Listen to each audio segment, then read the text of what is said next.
Hello. Absolutely. Yes. Hello. Probably. Welcome to Directly to You is episode 9. I am AJ. I'm here all the time. I'm joined by Kevin Kenson, who is not here all the time. It's been a minute. Hello. This is true. It is true. It has been a minute. I'm trying to think the last time, because I saw you, geez, was it last year or the year before that you came out to LA? It was last year. It was right? last year. Last year. Yeah, yeah. Yeah. Was So I it saw you in person Yeah. last year. Yeah. And we haven't, and then we haven't done a thing in just collab like this in quite a few years now, I think. Yeah, it's been a minute. Time just flies, man. Yeah, time's fake. It's been a After minute. COVID, time's fake, man. It's all No, compressed. 100%. 100%. I No, don't. the thing that the worst loop that got thrown through actually in terms of passage of time was I was watching Evo last night, and during the SF6 top 8, they just dropped the line real quick like, oh yeah, and then this the person who's currently in top 4, Mickey, he was born after Street Fighter 4 released. Oh It's like, yeah. what do you mean? I heard that when they were talking about that, because I don't usually do the whole like age thing on the internet, because the internet is very weird about age. I used to meme on Bob Sure. when he turned 30 because he cared too much, but I generally don't care. Yeah, I don't But like it is like this weird thing whenever I hear somebody's born after like 2005, or I'm like, that's not Yeah, real. Yeah, it's not so much like how old you're getting, it's just more of like a marker of seeing how much time has passed in like someone else's life. Yeah. Like it's just like, wait, what do you mean it's been this many years? Because it's like, How is that? I was a child in 2005, but it still sounds fake that people were still being born then. Like, this is not a smooth transition at all, but we need to talk about the Nintendo Direct, the partner showcase for the Nintendo Switch 2. It happened. Yeah, we do. It happened. It did happen. That is an accurate description of it. So there's a I'm actually decent, curious because yeah. no, go ahead. I was going to say there's a decent amount, because like something that since we've become friends, a lot of the game we don't have we have a decent Venn diagram, because I feel like you like more games that I like, but a lot of the games that you're like very hype about, I wouldn't pay attention to them usually. But now I see like a Yakuza game get announced, I'm like, Kevin's probably excited about that. I see an HD 2D thing, I'm like, Kevin's probably excited about that. But like before being friends with you, I never would have thought about those games. So when I saw this direct, and I was like, okay, these are a lot of Kevin games, I need to talk to him about this. That was more or less my reaction after. Like I even put up a video right after the direct where I was like, look, I'm not going to pretend that this was like the most incredible direct ever or anything. There's a lot of stuff that I personally am very excited about and I'm happy to see, but I absolutely understand that this show, not for everyone. Yeah. Like there's some shows where I get excited and I'm like, oh, I don't know why people are down on this one. I thought it was a good show. This is one where I'm like, oh, I get it. Right. This one I get. I understand. And I think even before we became friends, I always tried to put my head in the space of like, okay, who is this? Like, who would be excited for this thing? Sure. And like, Who is this I for? personally am reasonably excited for a lot of the other things that were announced that I'm sure we'll get to. But it's for different reasons than I think a lot of people were tuned in expecting to see certain things. So I get it, but I don't agree that it was like with the general consensus that it was like terrible. I think it was like fine. It was like okay. Yeah. So Well, I think yeah. what kind of shades the expectation a little bit is like, because normally when people hear partner direct, I think they set their expectations a little lower, which like I get because people want first party news. Everyone's waiting for that Metroid Prime 4 release date Right. confirmation. But I think the problem is that this was the first partner direct since the Switch 2. And so there's this like very like, I know the sentiment I see from a lot of people about directs in general or any kind of like Switch 2 news is just like, oh, is this going to like get me excited to actually buy one yet? Yeah. For anyone that hasn't like adopted already. Mhm. And I think that's a problem this one ran into a bit, which we can talk about the particulars of why. Yeah. But I don't want to get too far ahead. Okay, so if anything in particular comes up, I'm just gonna run through the announcements. We'll talk as much as we naturally want to talk about each individual thing, and whatever other talking points come out of that. Cool. Sounds good. So the first thing that they announced was Monster Hunter Stories 3: Twisted Reflection. Are you a Monster Hunter Stories guy? I plan to be at some point. No, I played the first one a ways back when it originally released, and I enjoyed it. It was one of those games that I got like 70% through and just didn't push through for whatever reason. Something else came out. I got distracted, probably something with my brain chemistry. And then I never ended up checking out two, and I heard two was really good. Like I heard a lot of people who liked one thought two was even better. So I want to go back and play those ones. And like I'm excited for this third one in concept. Like I'm not in the space, so I can't just be like, oh yeah, like amazing. But I'm like, oh, like I put this on the list of like more backlog to catch up I on. was going to say, does anything like immediately stand out to you as like this is better than the other ones for this reason? Like, because like obviously it looks better. There's that, but Yeah, well, like, I think the biggest thing for me is the tone feels very different because I often equate the first Monster Hunter stories, and I think two as well to a lesser extent. They're not like Pokemon style stories, mhm, but they certainly lean a little bit into the monster tamer feeling because that is the genre it falls into. right, And like the main characters are younger kids, and like the animation style, the art style is a little more cutesy-ish. The monsters are all smaller and kind of baby designed. right. Whereas this one, it's like, oh, you're a grown ass man, at least based on that trailer, and like everything just looked a little more. It's still like a colorful art style, and it's still a little different from like what you'd see looking at, mainline Monster Hunter. Right. But it does look a little bit more grown up and a little bit more serious and like immediate tone compared to the other stories games. Because those games had serious moments too, but it still looked a little more lighthearted up front. Whereas this, I think, kind of dives into that meat a little faster from the looks of it. Mm. My first takeaway from this, and there's like a few games that I see that I'm like, yeah, make Pokemon look like this. That was this. It was like I just want Pokemon. Right. I want Pokemon to be one of those games that's like the South Park Stick of Truth, where like people will come into the room and see you playing it and being like, "Are you watching Pokemon?" It's like, "Nah, man, I'm playing the video game." And that's what this is. It just looks like an anime. Like they do this. They do the weird like in between for environments that I think a lot of games do, where like they super cell shade the characters and there's like less cell shading on the environment, so it kind of breaks that a little bit. But Yeah. it's definitely closer. It's like the Naruto Ultimate Ninja Storm games. Like I think they're really good at finding that balance.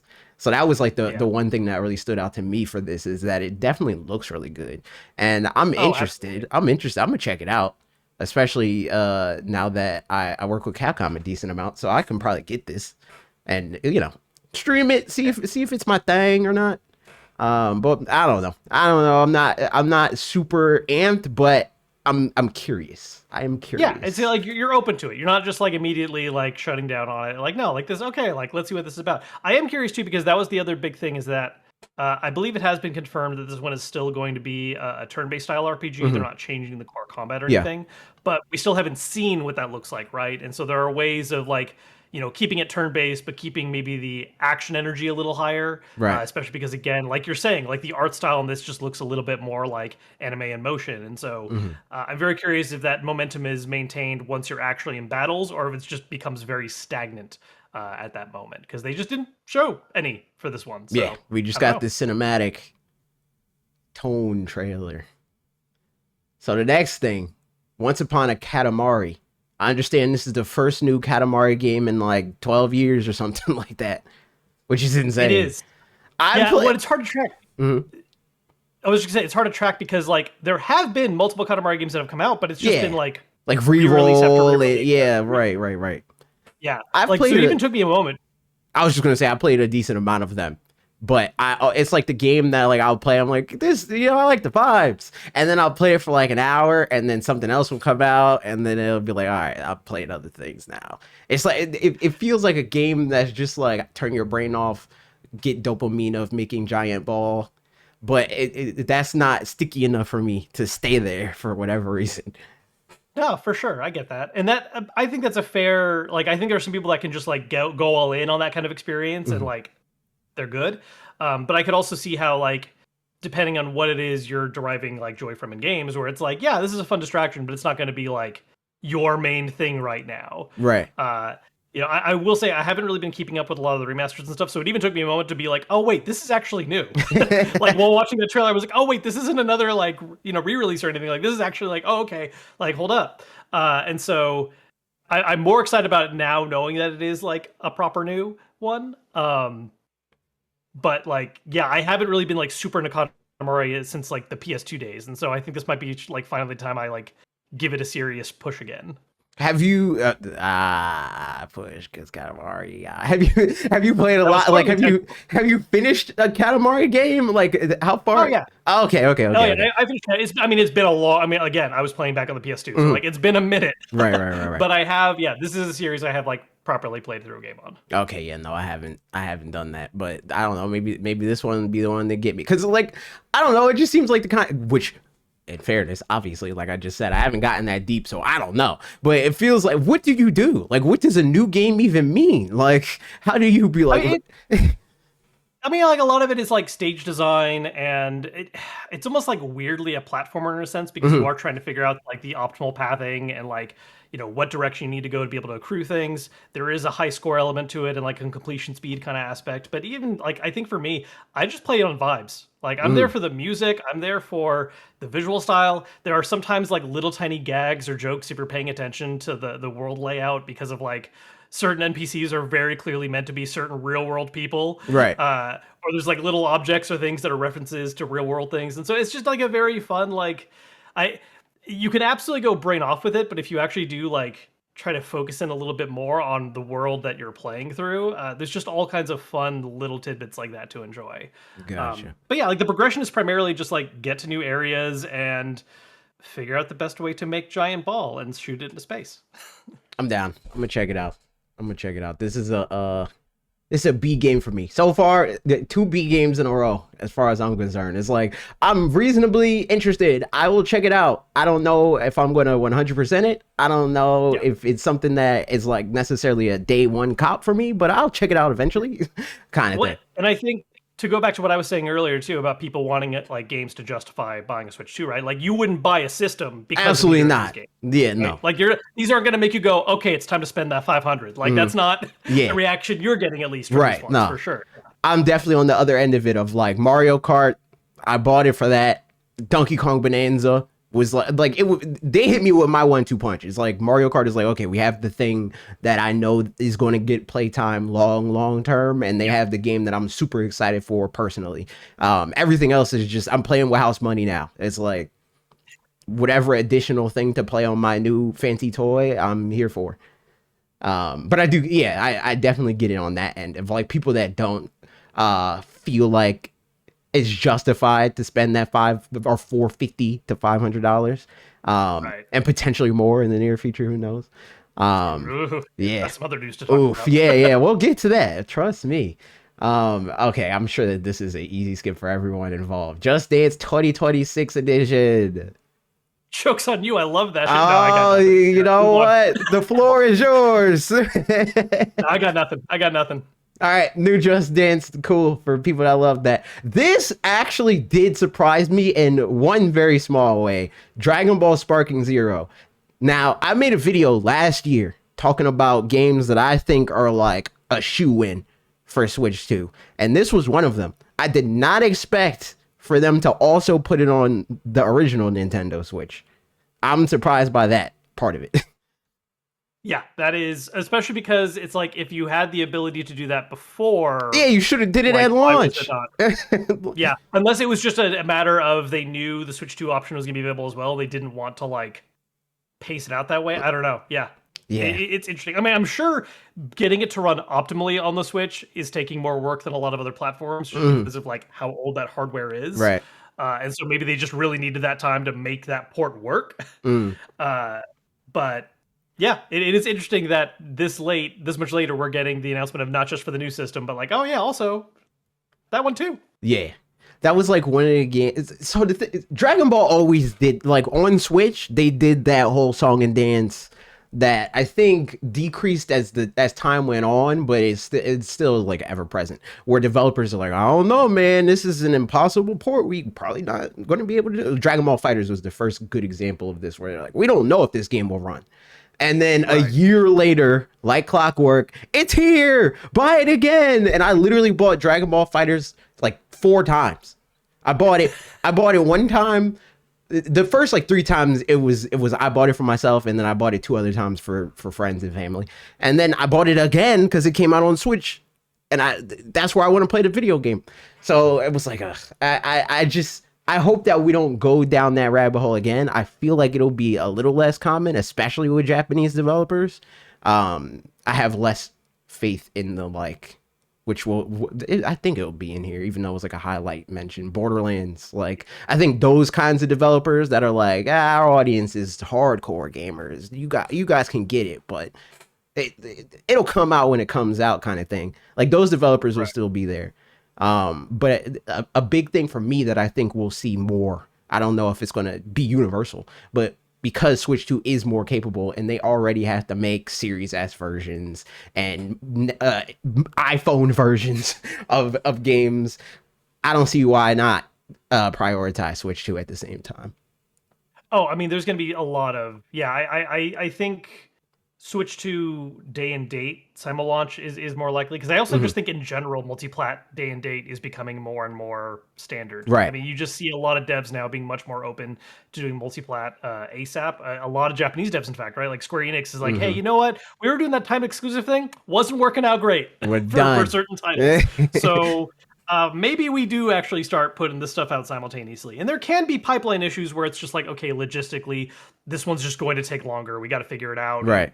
We don't want to miss whatever release date. I'm sure we're still going to see some scenarios where that happens. But I do think a lot more games are going to be like multi-plat out the gate than we've previously seen, because a lot of devs are just doing it more and more. Sega's been on top of that a lot more lately. You know, they started porting all the Persona remasters to as many places as they could. Now we're getting Persona 3 Reload on Switch 2 as well, which, you know, it's getting a little ahead in the announcements.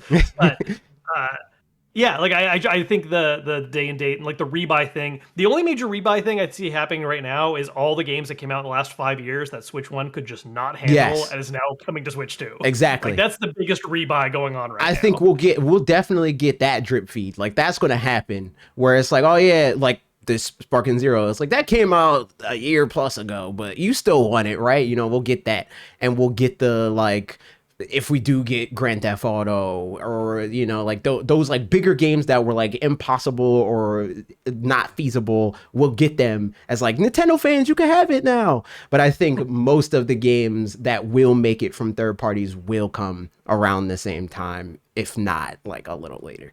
And I think in the early days, we'll see it more. Like it'll happen more in 2025 and some in 2026 because of the dev kit rumors of them being hard to get right now.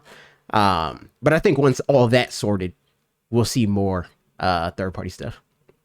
Another one that's probably could have been an email, I would assume. Plants vs. Zombies Replanted, which this is a port. No, this is like a definitive edition sort of situation.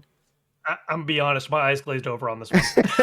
I have no connection to the franchise. I have no, like, this one and the sports game, most of the EA stuff. Most of the EA announcements that were going on, like the sports games. And this I have thoughts about those, but we'll get to them. Yeah. All I saw about this was people being like, "Yo, you can play PvP now," which, like, if that wasn't possible before, cool, I guess. But moving on, EA Sports FC 26. This I don't care about, but I could potentially be convinced because I do have friends that like this game, and I want to do videos, and I know that I'm going to do at least 2 of them of like Nintendo fan plays franchise that everybody gets all the time, and you know, do I like it? Can I be good at it? That sort of thing.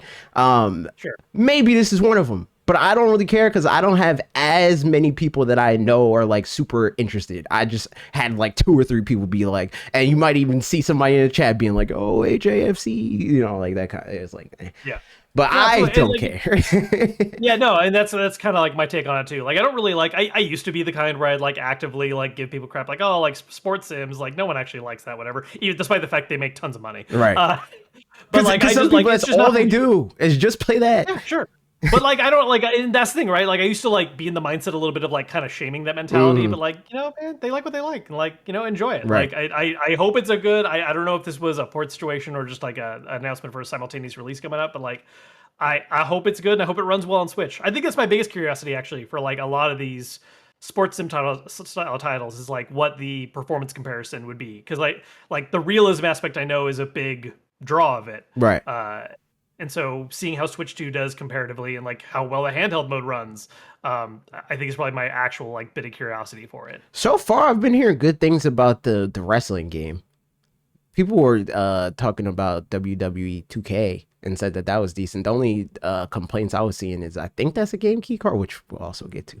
Oh, that's Yeah, well, yeah. that's almost every game. Yeah. There's like 6 games, Yeah. not first party counting at least. Hmm. So I don't know. I did reach out to EA because I am curious about crossplay for Madden. Um, but we'll see. We'll see. To be determined.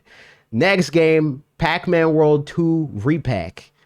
Any thoughts? You a big Repack fan?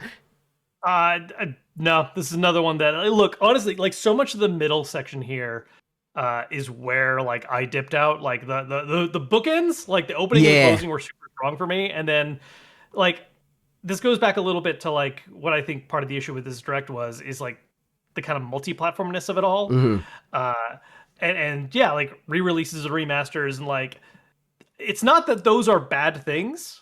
Like there are going to be people who are excited to play this game. There are people who, you know, might give it a shot and discover they really like it. Like it's not at all like a statement on the game itself. It's more of like going back to that question of what are the things that are really attracting people to the Switch 2 platform. Right. And this is just not, I think, one of the ones that has that kind of hype energy out the gate for a lot of folks. It definitely is one of those things of like, well, I have this platform, and I have the games that I want that made me want the platform, and everything, like all of the other things is set dressing. It's like, oh yeah, maybe I can give Madden a try now, or maybe I will play Pac-Man World 2 or whatever. Right. But yeah, like for the people that's like, this is an early direct, I don't know if I want this thing. Yeah, it's definitely not a game for that. So the next thing, Final Fantasy Tactics. I don't know how the what I can Chronicles. talk about this one. But what is this word? What Chronicles?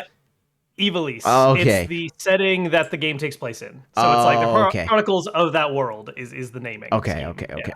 This one I can talk about. All clearly. right. Yeah, give me your thoughts.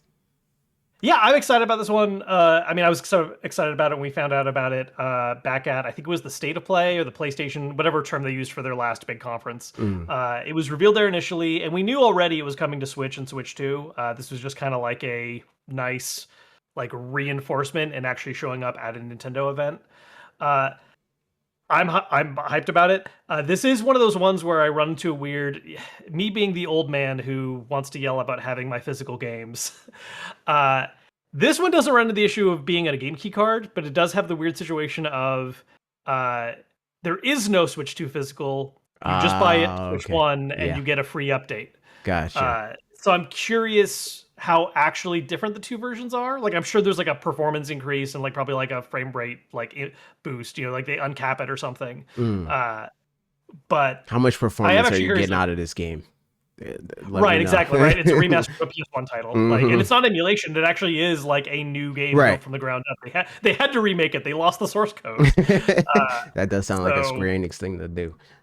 It's a 90s dev thing. No one kept that crap around back then. No one knew it was going to be like actually useful how many years down the line. Fair. They ended up having to find, you know, different ways of reversed working it later. That was why FF8 was such like a later remaster than all the other PS1 ones, because they didn't have the source code and they had to like remake. Wasn't that a thing with a lot of the Kingdom Hearts games too? That's my main touchstone in that. I hear Square Enix had a lot of problems with that because of the Kingdom Hearts thing.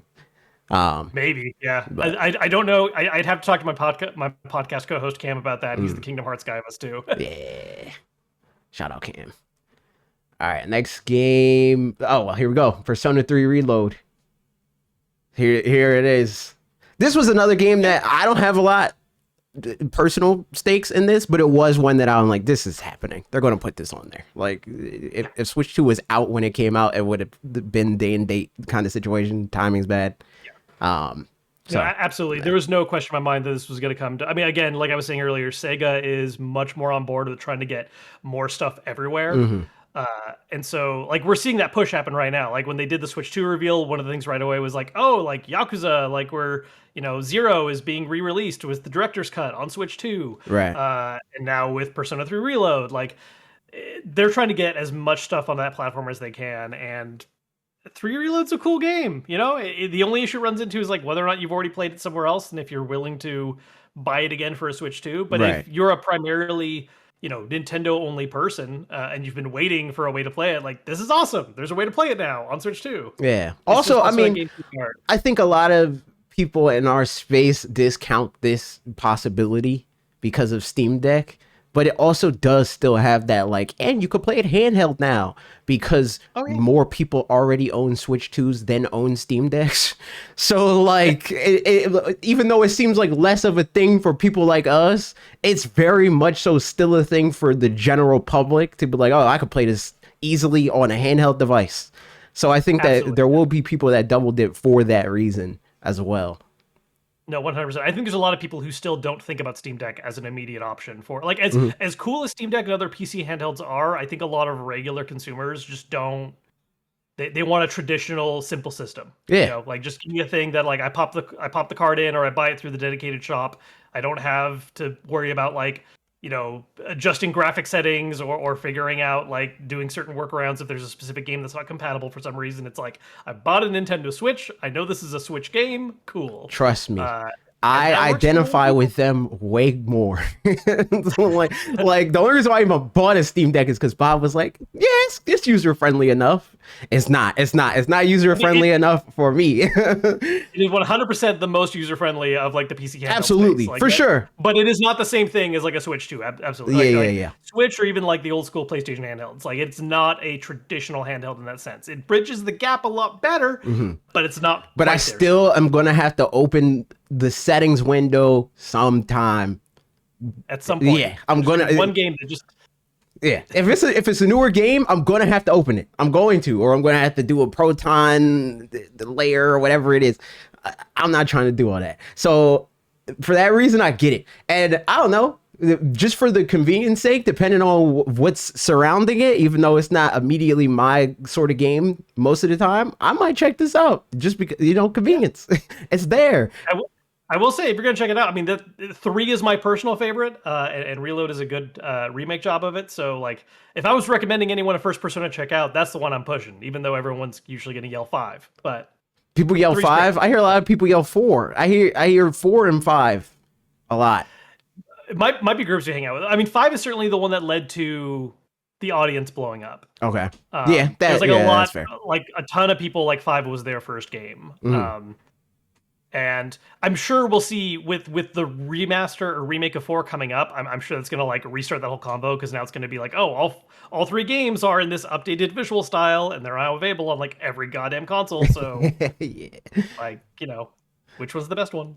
All right, here's a game that I've gotten some pushback for because I don't care. I don't care. I hate this game. Hyrule Warriors Age of Imprisonment. It's the next game. Do you have thoughts? I'm excited. Wait, so why the hate? I Why are hate you- this why you game don't- with you every hate this fiber of game? my being because Forget one Warriors games have that kind of like what we were talking about with the Katamari thing where it's like turn brain off, press button, things happen on screen kind of thing. Like it adds very little friction. And the reason why I have a particular hate for this game is because I knew that with the first Hyrule Warriors and I was like, okay, I'm not buying this. Nintendo ended up sending it to me anyway, but I told him I was like, I'm not interested in this game. I don't like it, but I wasn't mad at that. I was like, okay, whatever. I'm just not going to play it. But Age of Calamity, they did the whole thing where it's like, you got to play this to better understand the sequel to The Legend of Zelda Breath of the Wild. And then it ended up being this Elseworld thing, and I didn't even need any of that crap. So now they're doing it again where they're like, yo, it's gonna canonical things are gonna happen here. Play this video game. And I'm not feel like- falling for it again. I refuse. I feel like they dropped that word canonical specifically because of that reaction to the last one. Like they were like, "Hey, this is like the events as they happened. We promise this time. Sorry." Because that was such a big point for a lot of people, right? Like a lot of people picked up Age of Calamity, and like I enjoyed it, and I don't get personally bothered by like the whole like alt timeline whatever kind of thing, especially because it's very clear when the story diverges. But like I understand why that felt like a rug pull for a lot of people. They were not happy about that. Yeah, I And so wasn't that like because I mean it's mainly because I already know I don't like Warriors games. I already know that that's just not it's not enough for me. I don't want to press buttons, see huge hordes of enemies vanish before my very eye. I get that that's like again turn brain off. Fun dopamine rush for me. It's not enough friction. I need to be like I need the game to push back a little bit. Like, no, for sure. Like I like as someone who's a fan of a lot of the games, like they are relatively low friction. Like you get a little friction in some of the later stages, and it's usually more about like knowing where to prioritize spending your time. Because like there's never an enemy that's difficult, but Right. it's like, oh, if you hang out in this one fort long enough without like addressing other problems on the battlefield, you're gonna get a game over. Because like you're fine, but your army isn't. Yeah. But even then, like it's not even on higher difficulties, it is not a particularly demanding game on like reflexes or like system mastery. So like I get that aspect. I personally I enjoy a little brain off neuron activation every now and then. You know, it's not like my top thing, but I like a lot of the Warriors ones. And so then I think what's most interesting to me about this one is because they're leaning into saying it's canonical. We'll see how true that is. You tell me. Give me the Cliff's Notes. Yeah, I'm not being we'll fooled again. Yeah. But it, you know, depending if it is, that heavily implies no Link at all. And this is kind of the next in a string of like, oh, Zelda's the main character, which I think is kind of cool. Like I like Zelda's getting a couple more games that are like her games. Yeah. you know? Yeah. I agree with that for sure. So I think that's a neat aspect here. I think there's a little more room for them to be like experimental with the cast a bit more because they're not just trying to do like here's our greatest hits of like faces, you know. I'm curious how large the cast is going to be as a result as well, because like the flashback scenes for Tears of the Kingdom, we only have so many characters to work with, Right. and normally Warriors games are like a good sized cast. So Don't they usually introduce like new characters that are like specific to the game and stuff like that? Like they had that they had that little droid looking thing in the last Age of Calamity. That was what it was called. Yeah. Yeah, they have, but it's usually like one or two, right? Whereas this one, it's like if you wanted to have a 20 plus character roster, like they got to start making some more characters, Right. Because they probably have like what I think like 7 or 8 characters we know of so far, based on like what we're seeing in the trailers. That would make sense, Right. So we'll see. We'll see. Until then, I'm angry about the video game, and You'll be angry even once we see. the next game, Madden NFL 2026. I'm actually playing this game. I pre-ordered this game actually. I'm not a football fan. I don't care about football. But my brother loves football, like a lot. Like if my brother's playing a video game, if I go downstairs, he's playing a game. It's Madden. That's what he's playing. So I'm like, yo, I'm gonna get this game. I want to do a video where you gotta boot camp me. You gotta teach me how to play the video game and make me good at it. Because I don't know anything. I don't know what's happening. Which that's not true. I know some things about football through osmosis through him. Like I know what a field goal is. I know how many points a touchdown is. I know about 2-point conversions. I know the football teams. But like outside of that, I don't know what's going on. And I just think it would be cool if I start from that point and then at the end of it I'm like decent. That would be that's a good party trick. Yeah. No, that's like a fun that has like a fun story to it, right? Because it's your brother that's like is into it and that gives you rapport and like this whole kind of arc of like him teaching you to play. Like that's like a fun story. You know, to be able to tie that into. Exactly. So I think it would be fun. And if I get good, maybe I do become a Madden guy. Who knows? The whole channel transforms overnight. Absolutely not. But maybe I'll play it anyway. And there's another thing that's funny about Madden that I like tease him about all the time, where it's like Madden is just an RPG. It's an RPG. But like the types of people that are like obsessed with Madden would never think of it like that. Oh yeah, but it just is. Classic, as someone who comes from like a background in tabletop RPGs and D&D, a long-running joke is how like oh yeah, jocks put down like the nerd hobbies or whatever, which isn't really a true relevant thing anymore. But like that's like a classic trope. And meanwhile, fantasy football is 100% just it's D&D, but about dudes throwing sports ball around. Like the amount of things you're doing, statistics and numbers and just the amount of things that these people know about the sheer amount of people that they know them about. You know what school they went to. You know how much they weigh, how tall they are, what their record of specific statistics in each individual game. It's like, bro, you got a stat sheet. It's like this is just an RPG, and it's a hardcore one. It's not even like it's not Pokemon. Like, it's deeper than that. That's the most wild part about it. But yeah, man, I'll become Madden guy, and I'll be insufferable. Wait on that. Chilling by the fire. Everybody's favorite game, man. Everybody's favorite. This game was a COVID game. If they dropped this in COVID, people would actually be excited about this. 100%.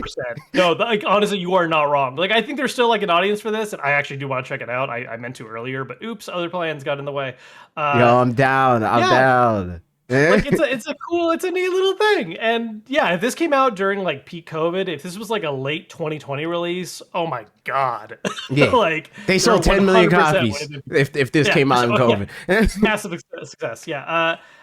Now it's a little more tough competition on that, but it's a cute little thing. I like when stuff like this shows up at directs. Like, I understand why it's not like the showstopper for people, but like, I don't know. I feel like you got to pepper in a little bit, though. You can't just restrict these games to like the indie worlds. Like, yeah, bring the stuff to attention every now and then. I agree. Why not? Next game, Apex Legends, which was already on Switch, but there's a Switch 2 version now. Well, and the Switch version wasn't great, if I understand correctly, right? Like, I don't really go here.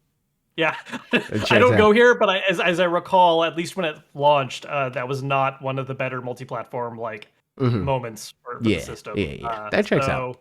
I'm not surprised at all. Probably a better situation on the two. From what I saw, it's not even like, it doesn't even seem like they did that great of a job. It feels like this version is like what you are, not us, but what the average person would expect it to be on Switch 1. Like, it's 1080p, sure. I'm pretty sure, for the Switch 2 version still. So, but plays better than the original, which is neat for people that care about that sort of thing. Also, it's a free game, so like, whatever, maybe. Yeah, no loss. Try it out. I have no friends that play this game, so I have no investment in Apex Legends at all. The next game, this game, when I first saw it, I was like, yo, hi. But the 2026 date kind of killed it for me. I don't know if that game's going to, if I'm going to end up playing it in 2026. I understand that. That's a rough, because like, obviously this is a thing that happens with big name games, right? Is that you announce them, 2, 3, sometimes whole system generations in advance, like with Metroid Prime. Exactly. Just for context, before we go into it, because I didn't mention the name, it's Hella. Oh, the name. Yeah. It's Hella. Yeah, Hella. Yeah, You play as a cute little tiny mouse. You got a frog backpack. Mm-hmm. It's a neat looking game, but I agree with you in that, like, it's not, because it is that kind of slightly more indie level style look and feel, especially with the frame rate we were seeing during that trailer. Right. I feel like this is a game that needed a shorter gap between its reveal, because I don't know how many people are going to like hold out thinking about this game until release, right? Yeah. And they can always like, they can show up at a later direct that's closer to launch, but I think there is something to that, like, first time seeing it sticking in your brain a little more. And I wonder if this was maybe announced a little too soon. I think even in 2026, this game would have been way better served as an available now video game. I think that if it was available now, I'm buying it. I would have bought it and streamed for another 3 hours or whatever. Like, right. I definitely would have played it then. But in 2026, like, even like remove all the other games that we know about in 2026. Like, say the Dustblood doesn't come out until like the end of the year, or even gets pushed further than that or whatever, right? Just what we know now. Who's to say that this is going to be enough to tear my attention away from Kirby Air Riders, from Metroid Prime 4, from Pokemon Legends EA, from, all the games that we already know exist, let alone the things that are bound to come out in 2026. And it's just like, I don't know if this is the game I'm playing in 2026. Yeah, no, that's fair. I mean, part of it is also, I'm sure, just like, that's just how long they need for the game to be ready. Sure. Hopefully they just are able to find a nice window where it's not directly competing against like the heavy hitters, because it does look like a cute little game. I agree. I think it's a game that when I looked at it, I was like, I'm down. I'm sold. This is the kind of game that I would play. But I'm just not. I don't know. We'll see. We'll see what the timing is. Yeah. I will also say, after, I don't know if it was like alongside or after the direct, there was another trailer that went up for this game that's considerably longer and honestly much better. Like I don't like, not that the Switch trailer was bad, because obviously, like we're saying, like it looks good, like I Mhm. want to check it out. I feel like their longer trailer is like a significant improvement, just in terms of like some of the gameplay it shows, a little bit broader look at the world in it. Definitely recommend taking a look at that if you have not seen it. Yeah, I gotta check that out. Oh, also online co-op. Online co-op is always a big thing for me, where I'm like because that adds that adds another layer, especially since like I have my one particular friend Wes. He is the type of guy that's like, yo, let's play this random game that I found today, just out of nowhere. Let's Yeah, all play just this hop in. co-op video game, and that's what we'll do. So I could see that this being one of those games for that reason. Is like whatever game's online co-op, whether it's good or not, has like a bump in the likelihood that I'll play it just by virtue of the fact that it's online co-op. So I don't know, maybe that'll be the thing that gets it onto my Switch too. We shall see. This game I don't care about. Star Wars Outlaws. The Switch 2 version coming out. I don't care about this game. I'm not a Star Wars guy. I'll play a Star Wars game if it has the laser swords. This game doesn't have the Right. laser swords. So It does not. So I can talk about this because I am a Star Wars guy. mm, I actually think Outlaws was one of the most underrated games last year, okay. partially because it did have some problems on like launch week that Okay. it should not have launched in that state, Mhm. and that led to a lot of immediate like disinterest because it was just pretty rough and had some problems. A lot also like weird mechanical choices where there was like instant fail stealth missions near the very start that took you all the way back to the start, Oof. like Did they fix which that? is, yeah, some people did not. Yeah, they did. They Okay. changed that. Um, I think it's a great game. I will say, at least based on what we saw in the trailer, I don't know if this is going to be one where I'm like, oh yeah, Switch 2 is going to be a great place to play this. Yeah. Like, Yeah. I saw I a lot of hope it's people talking about viable. that. Mhm. I hope it like I hope it is at least a like viable way of playing. But this is definitely one of those things where I feel like if you have a decent PC or another console, that's probably gonna be the better place to play this. I Mm. hope for people that are like Switch only that it works well enough that it's worth picking up to play there as well. But it's probably not going to be like the definitive best one to pick up. Right. Yeah. Yeah, but honestly, awesome game that I think didn't get nearly enough flowers once it was fixed up last year. Uh, More people should try it out. All right, so wait for the Digital Foundry video. um, Chronos, the New Dawn. I don't remember anything from this game, but it was interesting. I remember looking at it and be like, oh, okay. Survival horror. It's Bloober Team, right?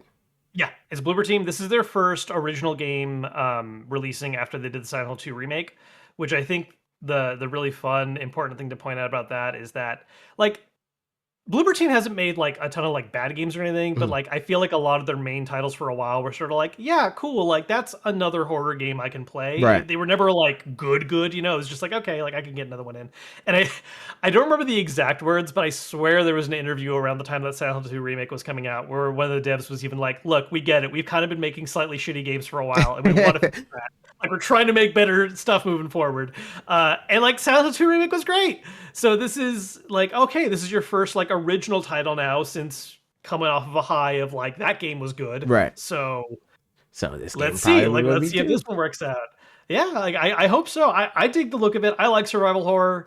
It's a genre that I really enjoy, especially when you mix in like a little bit of the puzzle elements to it, which this one looks like it is with the time travel stuff going on. Mhm. I also really like how it gave me flashbacks actually to one of the older Resident Evil games. In the remake of the original Resident Evil, there's this whole mechanic where like zombies you've killed can end up coming back as like stronger versions. So you can go back to a room where you're like, oh, like yeah, I'm good. I cleared this room already, and suddenly there's like a twice as fast wave of zombie there that you're like, no, shit, never mind, I gotta run.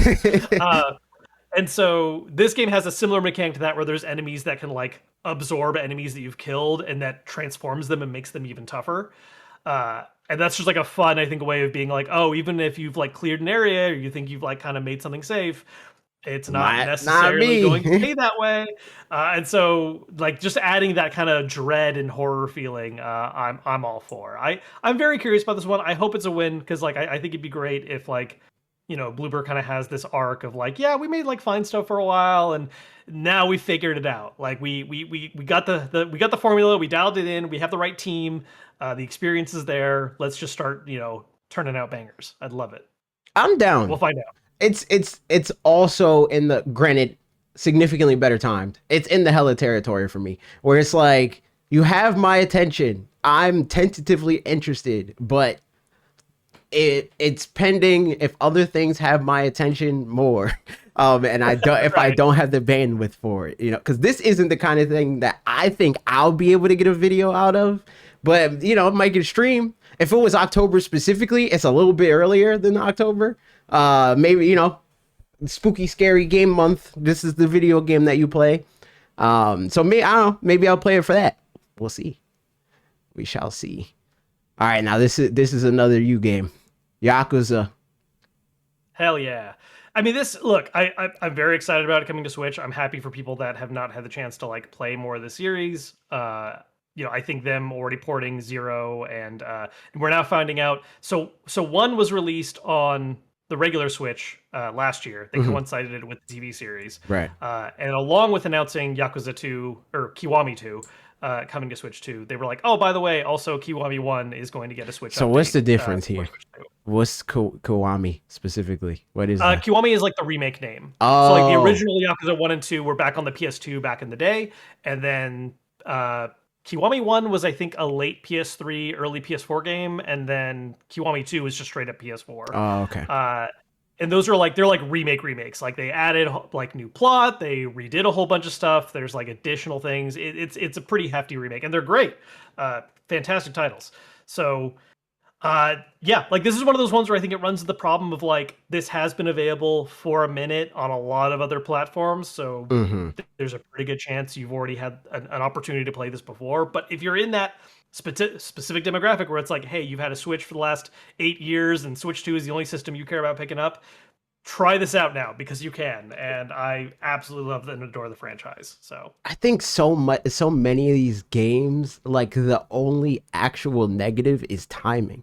Because like if this was like day and date launch lineup, this would be insane, But because it's like this coming out in November, even though this game is old and it would have been old even then, it would have been enough to have people be like, yeah, I'll play this on the new thing that I just bought today, like, or like.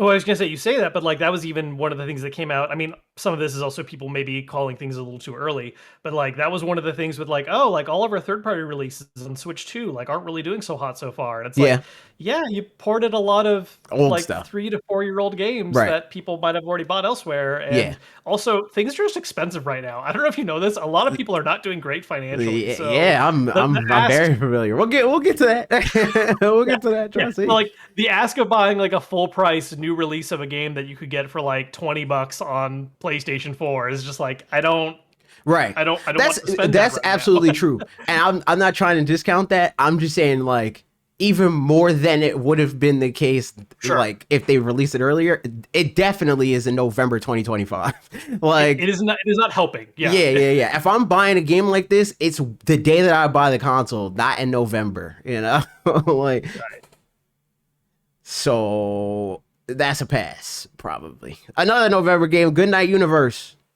This is new. This is a new game. But, it looks interesting. Yeah, this was part of, so remind me, I think this is when we got to like kind of the montage section, right? Like that we weren't really getting like more in-depth descriptions or anything. I think it was just like, hey, here's all these games coming to Switch too. Did we not get a description for this? I think we got like a short little like highlight trailer for this year. Yeah, because this is from I haven't played it yet, but I've heard great things. It's from the same devs that made Before Your Eyes. Yeah. I've heard is like a super cool game that I need to check out because it's a little more of that kind of artsier, like it plays with gameplay mechanics in an interesting, weird way that affects your experience of it.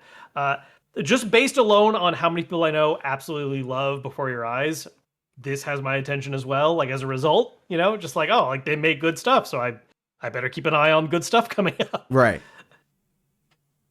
I'm interested. I might check it out. But again, this also falls into the trap of like, this is a November game.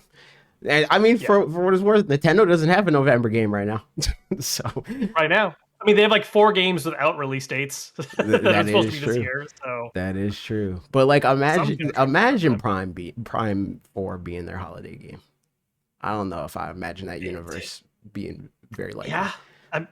Yeah, well, I mean, we at this point we have to wait till another proper direct, right? If there's anything else they're Yeah. hiding, Or they because just I mean, post there it are on Switch 2. Nintendo today randomly.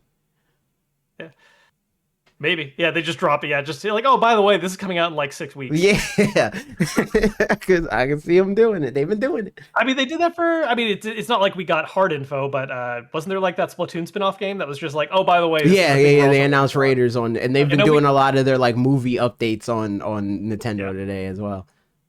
yeah, they're really wanting people to like go there and stop using social media with them. I think Nintendo made Nintendo Today specifically to like just be like, you know what? Maybe if we got to the point where we could just delete all these like public accounts and people just went here, that'd be real great. I think they got hit with that increase X API bill on the original Switch, and they're like, you know what? We can make our own. We don't need these guys. We don't need to pay them $50,000 a month or whatever to access Yeah. this API. NBA Bounce. This game again to bring back my friend West. This is the kind of game that he would randomly be like, "Yo, everybody, we should play this." But I don't know if this is a game that I'm going to get because I think I'm basketballed out. I'm gonna get Drag and Drive. I'm gonna get 2K. I don't need another silly goofy NBA video game. I think I'm good. I think I've filled my quota of basketball games for 2025 at least. Yeah, I got nothing to add on that one. I mean, yeah, it is a cutesy looking, silly basketball game, and I'm sure there's an audience for it. I don't know if this one will be good. I don't know how it'll like because it certainly looks more because Drag X Drive is kind of its own weird thing, Yeah, right? Like it yeah, is yeah, yeah. basketball, but it's also like It's basketball Tony Hawk. yeah, Yeah, yeah, yeah, yeah. yeah. Well, you're doing with the mouse Arms. style controls and Basketball stuff. Tony Yeah, Hawk arms. yeah. It is the like weird tech demo game that's meant to be like, oh, let's showcase what you can do with this new control style. Right. Uh, yeah, it's a game. Yeah, it's a game, man. I hope y'all like it. Whoever's going to buy it. Hello Kitty Island Adventure Wheat Flower Wonderland. I don't understand. Wait, let me read the synopsis because is this DLC or is it a sequel? I believe it's DLC. I think it's like an expansion Oh yeah, of. yeah. It's coming to Hello Kitty Island Adventure in a whimsical world. Throughout your adventure, craft powerful wands. Discuss. Okay, so Nia, video game her, friend of the show. She'll be excited about this, I'm sure. But for me, I'll pass. You a Hello Kitty Island Adventure fan? I mean, not particularly. I did play it at I played it at SGF one year. I caught one of What's the that attendants off guard. demo experience like? I mean, it was just you just kind of wander around and do stuff, and they like to show you like, oh, like hey, like you can go do these little mini games here. You can explore the island. But I threw them for a loop because with my very limited knowledge of Sanrio, I was just like, hey. Where's my boy Big Challenges at? And like, how do you know who Big Challenges is? He's not even like a popular mascot. He was never even really used. I was like, I just think he's a cute little crocodile. I don't know. Which, by the way, one of those character designs does not translate to 3D very well because he's made to look like this little shitty 2D like alligator Mhm. that's like his eyes are pointing sideways and stuff. Right. So the 3D version of him is just like It just everything's looks pointed like to one a side. And if you toe. look at it from the front, it looks like a weird, bizarre alien from the front. Like, just what is going on here? That's my only fun Hello Kitty Island story. I got Hey, nothing else it's there. the most stories that people would have heard otherwise. So W story. Okay. I don't. Are you into this game? Romancing Saga 2: Revenge of the Seven. Yeah, That I mean, came it's out cool. the I day mean, of the direct. yeah. Well, so it had already released on regular Switch Oh, okay. last So it was a year. Switch 2 Uh, update. Gotcha. it was a Switch to well, so it's actually a separate release, but you can upgrade. There's an upgrade path for Okay. it. Okay. I want to say How it's much ten does it cost? dollars if you have the regular like Switch version of the game, or you can just outright buy it for. I think it's MSRP 50, but it was on sale when it first got posted for like 35. I don't know Okay. if that sale is still going on right now, but it was like last Thursday. Nintendo Life does Uh, not have it listed. yeah, it's a neat game. It's a cool. It's a remake of like an older Saga game. Saga games in general are like a little bit more experimental and weird JRPGs. Like the kind of shtick with this one is that you're playing like across generations of a family, like trying to handle these big bad evil dudes, basically. Okay. It's cool. If you're into that kind of slightly weirder niche sector of JRPGs. I'm glad I got an update for Switch 2. I need to actually check that out still. I'm planning on paying the $10 because I have a physical copy of the original. So, Mhm. I mean, you might as well. You might as well do the Switch uh, 2 versions, man. Just do hey, them. Next yep, game. get that frame rate. This game annoyed me day of because they said that there's a demo and the demo came out immediately after I stopped streaming. They made me mad. Shinobi Art of Vengeance. There's a demo available. If you ever play Shinobi, this is that. And it's so damn good and so pretty. This is another one of those games which, like, I'm glad that it's happening, but it's like they stopped making these games. They saw a indie that was like, yo, they stopped making these games. It wouldn't be cool if there was a new one with the Messenger. And then they're like, oh, that did pretty well. We can make these games again. Like, No, 100%. I'm all for it. I mean, hey, it's I'm really funny down. that we have. I love how this year has two like returns to 2D ninja like IPs, Hmm. and both of them part of their claim to fame is like, oh, coming from the people who worked on Streets of Rage 4. Not the same people.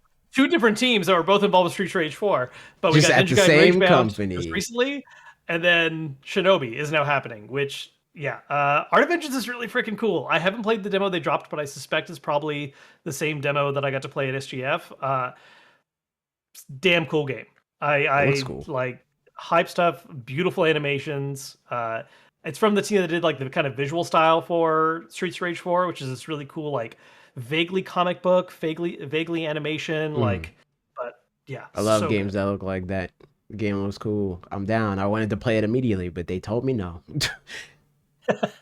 Speaking of game that's telling us no, Borderlands 4 is coming out October 3rd, which is later than everything else, but it's like what, like a week or two after everything else. Uh that's a great I don't know off the top of my head actually. Let's check. Because yeah, October 3rd. Hmm. And it's out oh yeah, September 12th. So like 3 weeks about. Man, y'all could have delayed everything else, but fair enough. We never had to know there was that separation there. Yeah, I'm sure that's like 2K wanting to make sure that like, oh, it can't be that late in the holiday season. We don't want to go up against whatever. I don't know. Fair, fair. I mean, they were supposed to be going up against a lot more than that, but things get delayed. The Adventures of Elliot, the Millennium Tales. Isn't there a demo for this as well? Did you play There this? is a demo. There is a demo for it. What's interesting about this demo is so this is a thing Square Enix has done with a couple of the games that come from Team Asano, which Mm. is They're the this isn't HD like 2D people. yeah. Hmm. So this isn't like a oh the game's out in 3 weeks like get a demo that gives Yeah, you a this is taste like of a it. This is like beta, like with yeah no actual it's feedback. it's yeah, they're like, hey, like, please play this and tell us what you think, because but there's time to change stuff still. If you want us to change stuff, like, Hmm. please let us know. And they've done that. Like both Octopath Traveler, the first one, and Triangle Strategy, they had this kind of style setup where, like, a year and a half in advance, they dropped a demo and they're like, hey, please tell us what you think. And they did act on that feedback. So that's actually one of the things I have been pushing with that particular one, where I'm like, hey, like, yes, play this, and then like, please fill out the survey, let them know, because like the building blocks are here. I think the kind of basic skeleton of this game is really neat, but there is definitely, I think, some things that could use some little tweaks that the right feedback from enough people, will help make sure that happens. Right. That sounds cool. All I remember from this game is that the announcer lady made me angry because she gave like LARPer vibes, like the Philadelphia, and I'm like, yo, bro. Also, I mean, that name doesn't help. Yeah, That the name definitely there, makes it worse for sure. there was like a solid 10 seconds where I think people thought that was going to be like the title of the game, because a lot of That's the other just what stuff was I like, call it. That I was yeah. like, yo, the And Philadelphia game, that I lady. love Philadelphia. Yeah, no, it's super weird. But it's a neat little game. The other thing that does make this one different is that so far most of the HD 2D stuff has all been like 2D or turn-based RPGs. Triangle Strategy was also different, but that's a tactics game. It's still kind of in that umbrella a little Mhm. bit more. This is like a they're calling it an action RPG, but it's very much like a Zelda-like. Like you Oh, don't have okay. levels, you pick up weapons, you pick up different tools, you have bottles you can refill for like useful potions for like healing or giving temporary stat boosts. You have a little fairy companion. All right, It's maybe I need to very check like this game out, even though the lady yeah, made me mad. yeah. No, check out the demo. Like it's a I'll cool little. check out I the think there's demo. some. I think there's some good bones here. I like 2D Zelda, so I'm here for that. There's a little bit of like I have a little bit of incompatibility there. Like Echoes of Wisdom kind of was like I Mm. wish I went a little bit further in the modern take of this.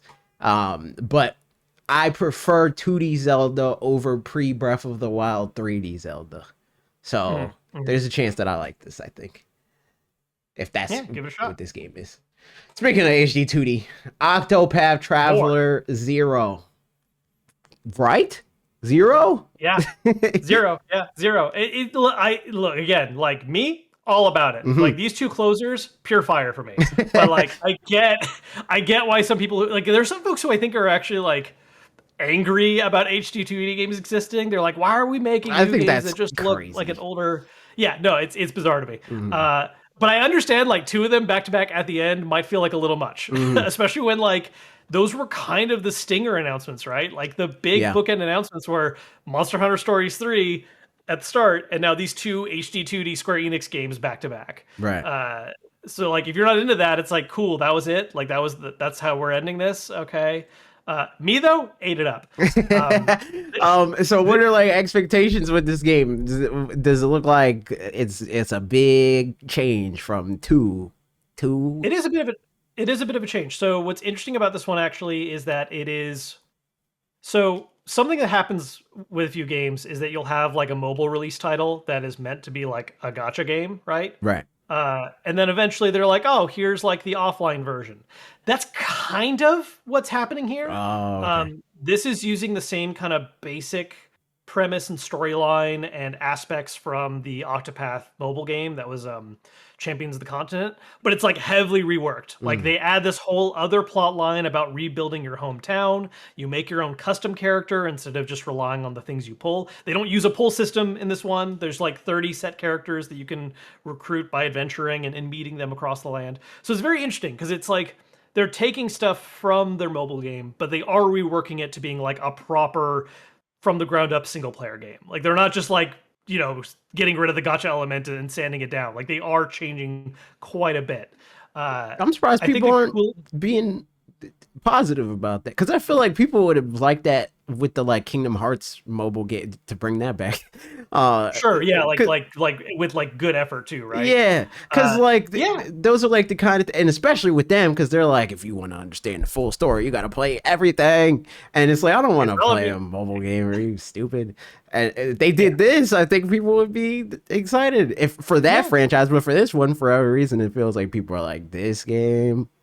I think there's a little lukewarmness to it. Yeah. I as someone who like, I thought the first Octopath Traveler was like fine, Mm. good, like mid in a not negative way. It Like just mid in is the like, like yeah, it's fine. traditional definition.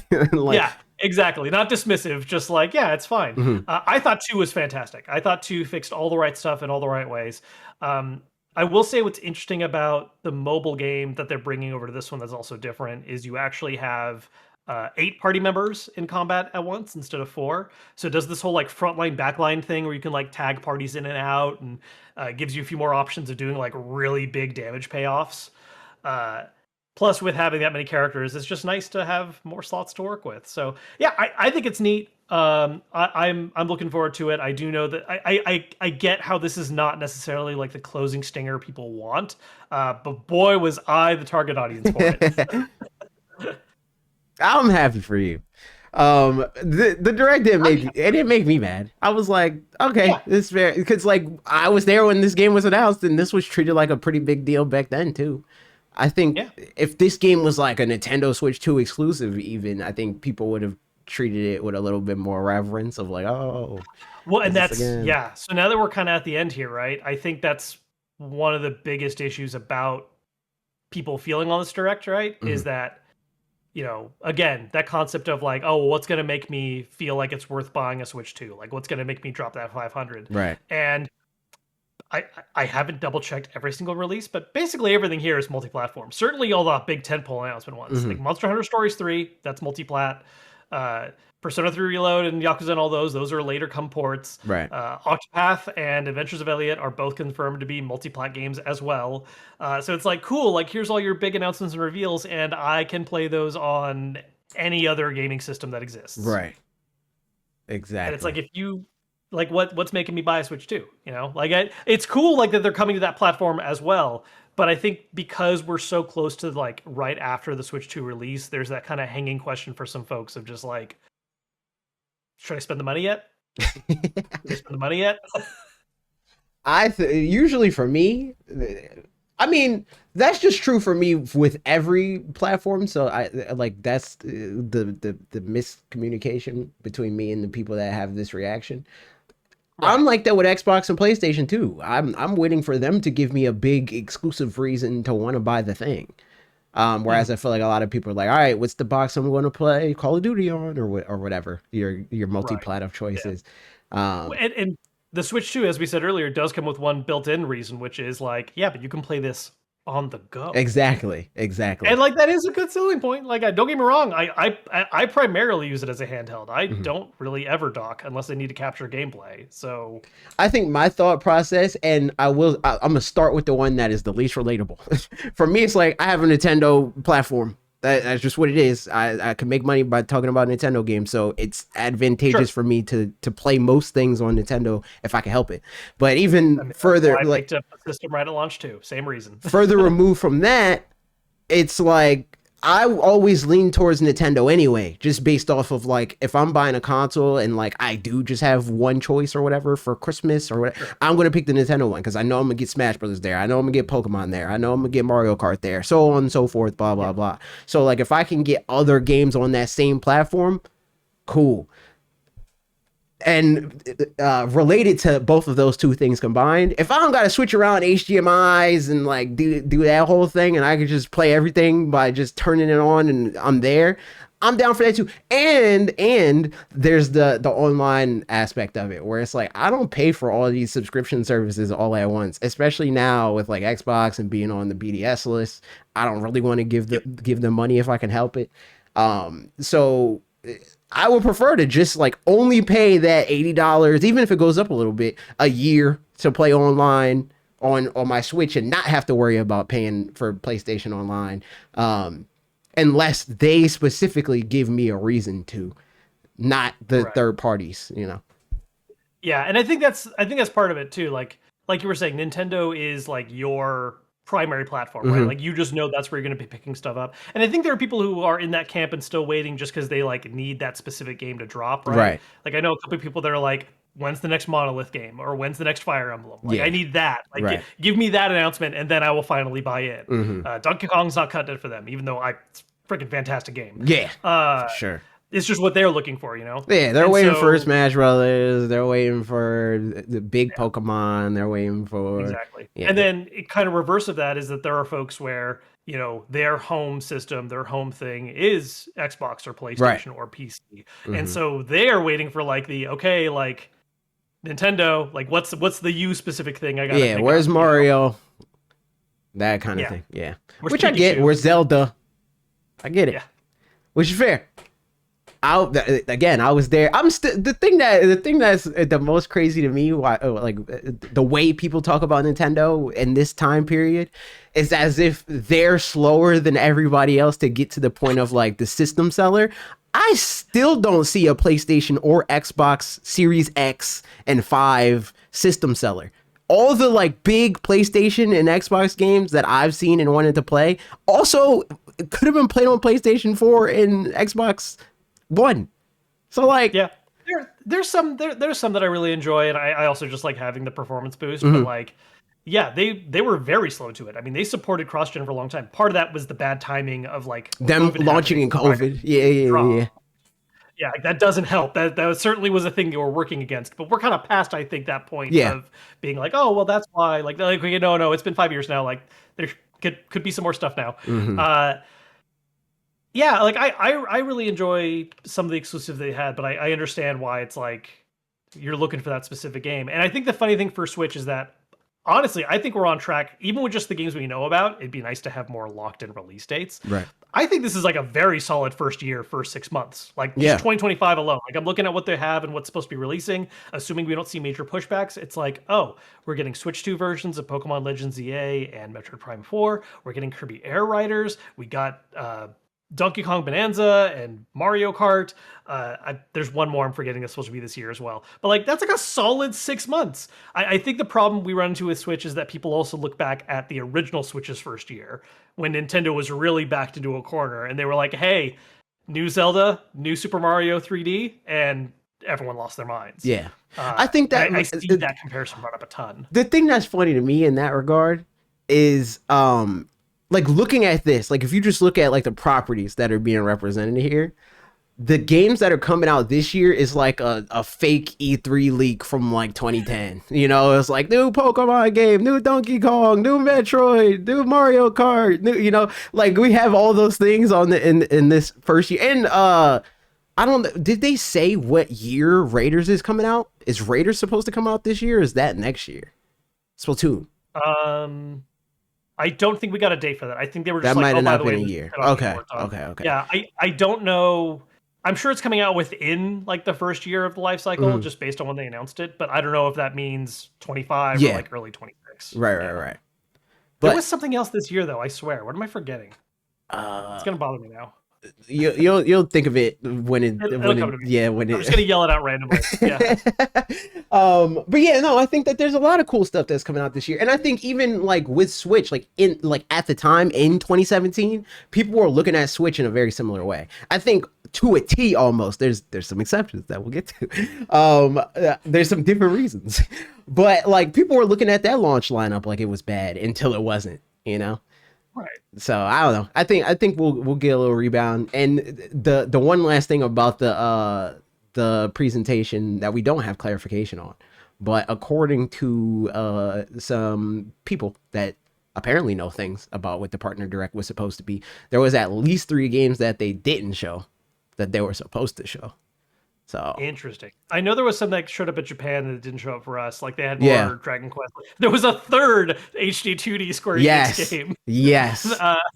That showed up in Japan and not for us. And then there was a new game from the same people that made I can't remember the dev right now, but it was like a farm sim fantasy crossover kind of thing. Oh yeah, didn't they? I think they showed more of the Harvest Moon game. The Harvest Moon. Or is it Story of Seasons? I don't know. It's one of those two. It's either Harvest Moon or Story of Seasons. Also, the games I was trying to remember, I forgot. Obviously, Drag Drive is this year, and Hyrule Warriors. So, like, yeah, like it's pretty solid stuff.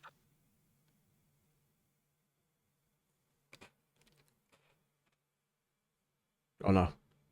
Did you drop? Oh no, you're here. You're here. No. Okay, we just dropped the conversation. Just dropped, and I think neither of us knew that. No, I was good. I was starting to say something. I thought that you were saying something, so I didn't want to interrupt you. But you know, it's pretty good. It's pretty good. I think that the first year's Switch 2 is decent, and I think that there's still more. And I think that we'll get, like, I do think we'll get a Switch 2 holiday game, like from Nintendo. That's like it's for Switch 2, and maybe. The Age of Imprisonment is their holiday game because you know it is a Zelda thing, so like I could see them trying to position it like that. I would be very angry. It will become my arch enemy at that point if it is our holiday game. Are we just discounting Kirby Air Riders' importance here? I don't think Kirby Air Riders is a holiday game. Yeah, no, I don't. Yeah, I get you. Like it's a big deal, you know. It's the next Sakurai game. Kirby's pretty cool. Like, you know, Forgotten Land did well, but that doesn't feel like their November game to me. I think it doesn't feel like a console seller. Yeah, is I think the big like what is making me buy a new Switch 2 bundle? Mm-hmm. Exactly. I still am holding on to faith maybe that it's a Mario game. Because it still is his 40th anniversary. True. And true. They've been known to make September announcements. And be like, yo. And like and we know that, like, you know, it was the Odyssey team that worked on Bonanza, but that doesn't mean there wasn't a segment working on a separate game at the same time. Like, you don't really know what the division of labor is or the timelines of how long some stuff's been in development. So like what's Koizumi doing? What's he doing? I will say, if I were to take a guess, and I don't know if I would classify this as like a holiday release, but if there was like another IP to have something like ready in the deck for this year, I feel like it's about time for Fire Emblem. Like, I'm not just saying Yeah, this I can as like see a that. JRPG guy I can who's see like, that. oh, I want Fire Emblem. It's like, no, like it's been about time. Yeah. And there is one game that supposedly, was being worked on and then got delayed. And I don't know if it became, like just a ghost release that like isn't happening anymore, or if they just reworked it and it turned into a Switch 2 thing. Like, Right. I can see it's that. just, we've heard about another game since 2020 that hasn't released. So We'll see. To derail all of the positive energy, I'm sure. Let's talk about time to be angry. let's talk about game key cards. So, full transparency, I'm not that angry personally, but I do get why people are. Yeah, I will say, I'm angry. I that's why you're here. I will say that me personally, I feel like game key cards they're being overused for sure. That I agree with. But That's yeah. I am happy that they exist because I think that they're long term when whatever is causing them their overuse is resolved, if ever. I think more developers will bring their games to the platform and or physical than would have if they didn't exist. Like I think the way a lot of people are talking about this, uh, it's like framing it as if game key cards didn't exist, we would have more physical games, and I don't think that that is true. I think that if Yeah, they didn't well, exist, we would have less physical anything. Personally, yes. Well, so I think the alternate timeline, right? Like if Game Key card was just not an option at all, and it was like, hey, here's our 64 gig card, it's that or nothing. The alternate timeline is either more devs just go digital from the gate, or if we do get a physical copy, that like kind of long standing rumor fear becomes a reality of physical one costs more than the digital. It just has to, because mm, that is the problem you run into with the cart-based approach Nintendo has gone with. right, There's some cool benefits to using carts instead of discs, right? You can support way faster read speeds. You can not require installing it to like local hardware, so it keeps the storage of the system itself open. it could But be the reason why you portable. don't see like, yeah, but the reason why you don't see like Xbox or PlayStation go that route, right, is because Blu-rays are cheap, Right. dirt cheap compared to what a cart with high read transfer speeds are. Like Hmm. it has to do things actively and is running the game from the cart, and that's expensive. Yeah, you're If you're essentially upping how fast buying that gets new ran. SD cards for every game that you buy.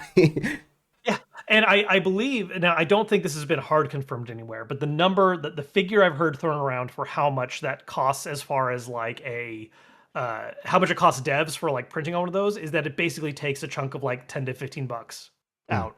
So like that now means that to make a game release physically, every single physical copy is now losing that much money compared to if it just sold digitally or on a cheaper option, which is what the right. game key card is, right? Hmm. Because it doesn't have to have those high transfer speeds. It just has to go, yeah, this is a license for this game. Done. Hmm. Uh, like I understand the logic of game key cards, Right. right? I think a lot of my frustration comes from it from a consumer standpoint of like I might as well just buy digital. There are benefits to game key cards over buying digital because like you can resell it. It does have that kind of value to it. But I think a lot of the people that are like dead set on physical, that was not the main thing holding them back. Yeah. Well, um, so a point I made a video about the state of third party games like yesterday. And in that video, what I mentioned was I think what a lot of people talk about when they say they like physical games. Obviously, having to get like game preservation and all that stuff is a part of it, right?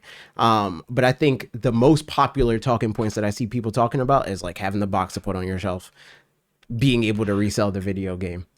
Both I of those mean, things you could do with a game key yeah, card, right? sure. And yeah, I don't know how much I believe the box on the shelf is actually a driver for like a Mhm. sole driver, because Okay. otherwise Mhm. people wouldn't get angry at codes and boxes and like Yeah. Yeah. those things are always a mess. Right. But the resale option is certainly a big one, like Hmm. absolutely. Uh, I think the frustration again comes into what you were mentioning earlier, where it's the frequency, right? It's Hmm. like we had games like this on the Switch One. There were games that required download, and like the card alone would not work. Right. I forget the name of it, but the Ubisoft space, they had the Star Fox collaboration in it and everything. The Toys to Arc. It's Life like Arc thing or with the something like spaceships. that. No, no, no. Yeah, I can't remember the name So, right now. eh, But like yeah. that game, right? It was like a Switch One game that like would not work off card alone. Like you had to do a download, and there was a big old banner warning it on there. Mm, And it's like, yeah, it makes sense that there are going to be some games where that's a reality. There are some games that are too big to fit on the 64 gig card option, and like right. that's just they have to do something else. And so like that makes sense. But the fact that we're in a situation right now where every third party release is one of these cards. And on top of that, like the handful of games that aren't are like 3 games published by Marvelous, Cyberpunk 2077, the Sonic Racing game that's coming out, and Mortal Kombat Legacy Collection. I think that's it. Nate said Starlink Battle for Atlas was the name of the game.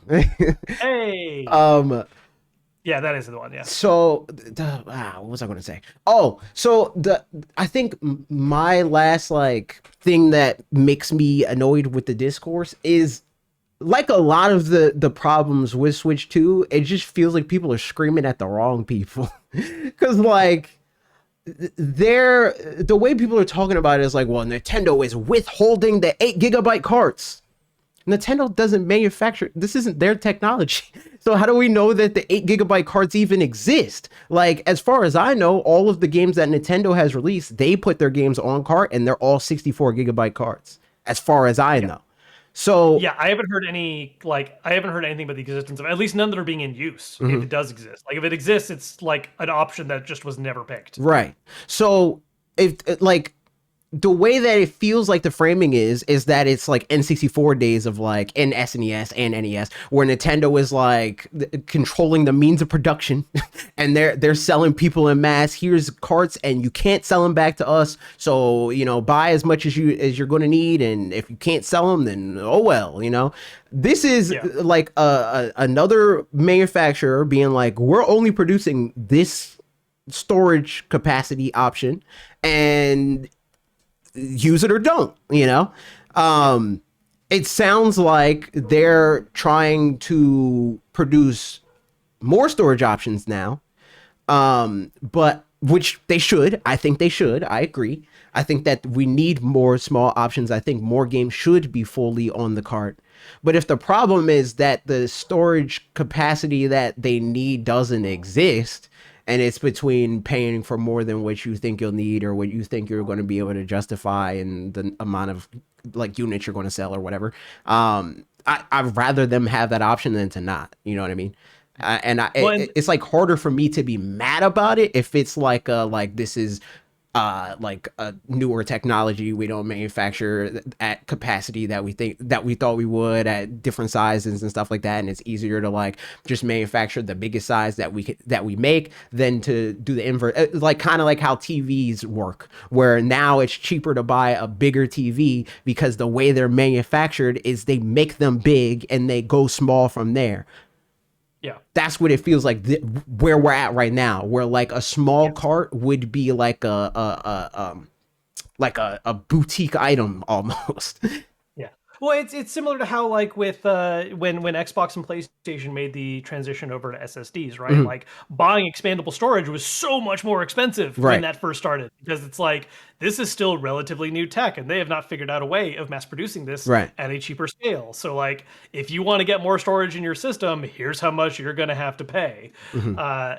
There's absolutely a similar line here, right? Of like, yeah, maybe there's a future where the production line for this card style gets figured out more so. It becomes cheaper to produce. The cost doesn't maintain the same. And yeah, maybe 4 years from now, it's much more common to see, third-party releases that are on actual carts, which would be lovely. I think the fear right now is because we're in that transitional stage, and again, because it is such an overwhelming number of games that Yes. are taking the game key card route, it's like, is this just established now? Like, is this just going to be how it is moving forward? Because like that's what all the devs opted for, and they're not going to see a reason to spend more money down the line. Because even if it gets cheaper, it's still going to cost more. It's still than, going like, to be cheaper to do the game key card, yeah, for sure. yeah, absolutely. So it's a weird question, and I think the big problem that ties into this, especially when it comes to people who care about physical, is that because so many of these games, especially the third-party ones, are multi-platform, that's one less reason for me to grab the Switch 2 version specifically. Yeah. Right? Like there's already multiple games that are coming out where I'm like, yeah, I traditionally would have grabbed this on like Switch. I think that's a platform that makes sense to me for it, but I like having a true physical, so I might grab it on PS5 instead because I Mhm. know it's going to be on the disc, and it won't be for the Switch 2. Or getting the Switch 1 copy. Although the problem running into that is all those games aren't giving upgrade paths, so it's like, Right. oh, you have to rebuy the game specifically, and it's like that's a headache. Hmm. Yeah. So yeah, like that's I think another big issue is that there are people where they're like, I just don't have a reason to buy this on Switch. Then, if that's the case, unless they just really want the handheld experience, they're like, fine, I'll buy it digitally. Hmm. Um, and here's the thing too, like I don't have any illusions about this. The people like me who are like bothered immensely by it, like truly bothered by it, Hmm. we are a minority in this situation. Like the average consumer does not care. Hmm. They might be like, "Oh, that's weird. It's not on the cart." Okay. And then they download it and use it like they would any other game. And that's I think the long-term thing that's going to be interesting to see is that like how much do we really see game key cards impacting sales, right? Like is it just the people that are like are there enough people actually mad about it? Or are we just in our own echo chamber of like, yeah, like let Nintendo know how you feel about wanting true physical games and meanwhile everyone's buying up stuff. Hmm. I'm also curious if like Nintendo's even the one to go to, because it doesn't feel Sure. like they are. If like to me, it feels like they for so long, like especially in like the PlayStation 4 era, this was like a big talking point where like their thing was like, yeah, PlayStation 4 is going to be great because when we were developing it, we went to third parties and asked them what they wanted. This is their console just as much as it is ours, that kind of thing. And Nintendo was just kind of like, nah, we made the console we wanted to make. There's some things that they wanted us to do, and we obliged where we could, but like at the end of the day, We sent dev kits to people we liked, whatever. yeah. But now this feels like a very like pro developer, like you guys want cheaper storage, here's the solution for that. And people are mad at Nintendo for giving them the option. And I think that's weird. Like I think that the option is good that it exists. It's unfortunate that they're opting for the option more than we would want them to. Absolutely, I agree. But I think that it's strange to be like, Nintendo, you should have never gave them this option. If you're mad at anybody, you should be mad at the developer. And or if it's true that the storage capacity options exist in Nintendo, like for whatever, we don't need anything lower than 64 gigs. And then Macronix or whatever they're called, it was like, oh, okay, bet we won't make them. We won't make 16 gigabyte cards. We won't make 8 gigabyte. But like, I just find that hard to believe because like, so the way I'm seeing a lot of people be like, well, obviously smaller carts exist, and Nintendo saying no is because smaller Switch carts exist. So smaller Switch They're 2 not the carts, same. and it's like, but small, like I could find a 2 gigabyte SD card. I can't find a 2 gigabyte micro SD express card, like they're not manufacturing these. So you think that like in reality, it's a given that they're manufacturing 16 gigabyte, 8 gigabyte, so on and so forth cards? I don't think so. I think that No, I think it's a high probability that they probably did just think like most people are going to want 64 gigabytes on 4K. yeah. Well, it might even just be what was like the minimum option, right? Mhm. Like going to the resource. It's like, hey, like we need these kind of transfer speeds. And they're like, cool, that much speed, like we're really only going to produce if it's like this minimum storage size or Right. something. Exactly. I actually literally put up a video this morning talking about this and the price increase news. Mhm. And one of the things I did bring up is that, there's that survey that started going around that I think Nintendo was originally just actually seeding them to specific consumers, but then one person shared it and it turned into a whole thing where everyone was sharing it. Nintendo actually took the survey down this morning. Yeah. But it was a survey about like how people feel about physical games. I took that survey, which yeah, it's so- probably so not did I. what most people want, but but I did take the survey. Yeah. But the thing my question about it though was that like, yeah, like it's cool that Nintendo is gauging that interest and like sure, but like at the end of the day, how much of this is actually directly Nintendo's fault? It's not like Nintendo's going to suddenly be like, you know what? We're just removing the game key option entirely. Like that's not. That's I don't not think. the Yeah, move. I don't think that's going to happen. Ultimately, it is. But No, not at all. But my main point was just the fact that like it is ultimately like third parties that are making this choice. Right. Nintendo set up the system in the first place, but it is also just a reality of like things cost money and those Right. carts do cost money. And devs are taking the route they're taking. It's not the route I would like them to do. And personally, and I know this is not a common belief, I would spend the extra money on like if they just needed to charge $5 to $10 more per physical. Like I would eat that cost personally, but that is absolutely not the direction they're going to take, and not the direction I think most people would want to see happen. But it is the choice that like third devs are making. So even if Nintendo got all this feedback from people being like, yes, we want true physical, I don't know what Nintendo directly is going to do about it at this point. Like the system is in place and these are the options. So. I will say, I do think there's a possibility that if they do see a big enough demand, they could pressure the manufacturer. They could say, yo, turns out we do maybe need 32 gigabytes, even if it's not 16, even if it's not 8, it doesn't go that low. Yeah. Give us 32 and we'll pay a premium or whatever, whatever that deal looks like. And I mean, that'd be cool. Yeah. But and that's the other thing, right? Like so much of this is based on logistics that we just don't actually know the full process of. Exactly. And that's the biggest thing for me. Cause like me personally, it doesn't affect me, but I do know people that it does affect. And I know people like you. I know people like my uncle who commented on my video and he's like, yeah, I don't like this because this, and this. And I'm like, yes, I know that you value this thing and for this reason. But I also get why it's a good thing that we have these ultimately. I think that not having game key cards means we have less games, not more. So I hope that there's a solution that gives us the same amount of games that we would have had otherwise, and also more full games on cart. Because I do think, like, even though it doesn't impact me at all, I'm not buying physical games. I do know that the people that do would rather have full game on cart, which is a win-win, I think. Yeah, I think the dream scenario for a lot of people right now, at least for all the things that have already releasing, because again, there's always that chance where like 2 years down the line, production's cheaper and more devs start using regular cards again. Right. I think the dream scenario for a lot of people is just the idea of like boutique sale print runs, right? Which is a thing we already see happen with like indie games or certain select titles that just didn't get physical releases, where it's like, yeah, you work with limited run or super rare or Video Games Plus, whatever. Like you work with someone where they sell this exclusive true physical version, and like as I mentioned, you're probably gonna pay for it. Like you're going to pay more for it for getting what that is.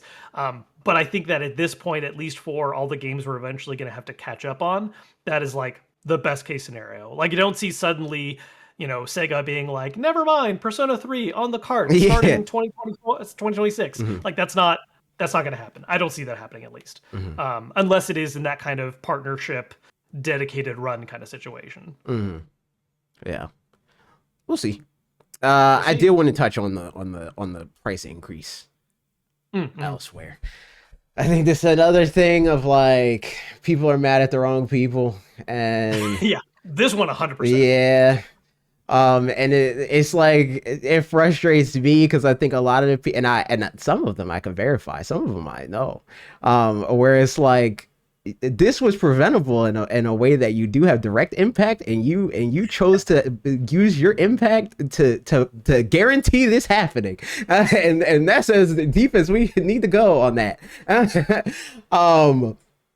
But yeah, so I wanted to like run down the prices a little bit and talk about what that probably means. So most of these price adjustments are for Switch, the original, and for accessories.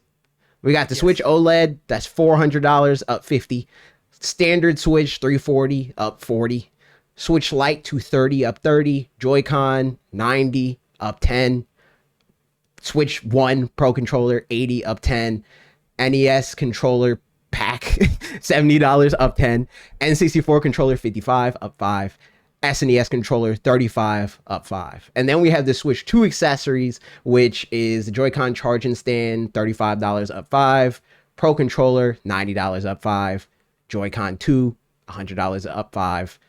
Dock set $125, up 5. Amiibo, Legacy Amiibo, which this is an interesting way to to delineate this, $16. Used to be, I don't know why they did this one specifically. Legacy Amiibo that used to be $16 are now $20. 2-pack Amiibo that used to be $35 now are $40. Some of them are more or less depending on what they are. Like the Donkey Kong one is $30 already. You know, that whole thing. Yep. Yeah, and like all the Street Fighter ones were more expensive too. That oh god. Yeah. And then they had the Nintendo Sound Clock Alarmo.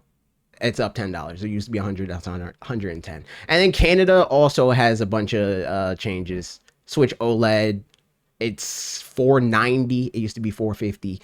The standard Switch 420. It used to be 400. Switch Lite 280. It used to be 260. And then they changed various Switch Online membership prices, which is interesting. I don't know why they changed that, but didn't change that here. And then the amiibos also had similar changes, but the price bump is smaller. $22 amiibo are now $23, and $25 amiibo are now $30. Cat scares me. Every time I hear Canada prices, it's just like, oh god. Yeah, their money's not real. It's Monopoly money. It's colored like Monopoly money, so it might as well be. But this is something that we knew was going to happen. We knew it. Yeah.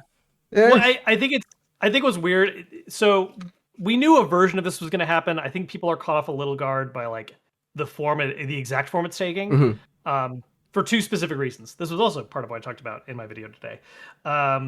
One, we already had price increases for Switch 2 accessories. Yeah. Like between announcement and release. And look, they probably knew they were going to up the prices again, but they just wanted to maximize that launch day window, right? Like they just really didn't want to, like, I think, eat too much that first launch window and then hope to recoup it with raising the prices again later. Because there's no way, like, it's been not even 2 months. It is now 2 months, right? Yeah. Where they're now upping the prices again. And yeah, it's like $5 a pop for the Switch 2 accessory stuff at least. But that adds up. Yeah, and absolutely. Like you're talking about, Joy-Cons being $100 now. Yeah. Like what? Yeah. And then the other thing is just the kind of insane concept that 8-year-old original last gen hardware It's going up in price. Going up. Yeah. Yeah. Well, the regular one isn't. I mean, the Switch OLED is $50 cheaper than a Switch 2. That's the difference. Yeah. Like for buying it new. And that's, I think part of the logic is that Nintendo probably has to raise the price of the Switch 2 at some point, but they're trying not to as long as they can. So they're trying to make as much money where they can to make up. Yeah. But I don't know.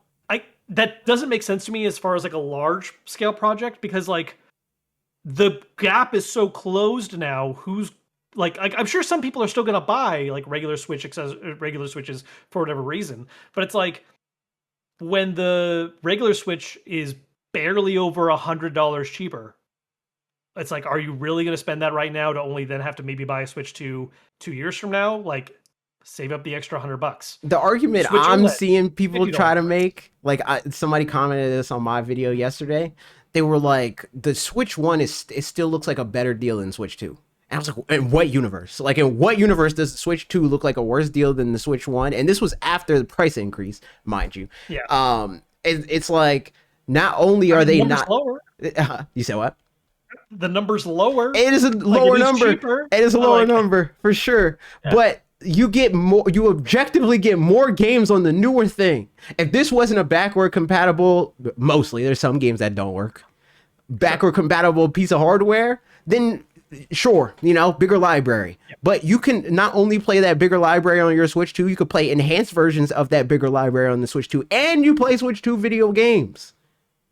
With the promise of years and years and years of more Switch 2 games after you buy the thing. So why would you spend $400 on buying a Nintendo Switch 1 when you can spend $450 on buying a Nintendo Switch 2? Like, yeah.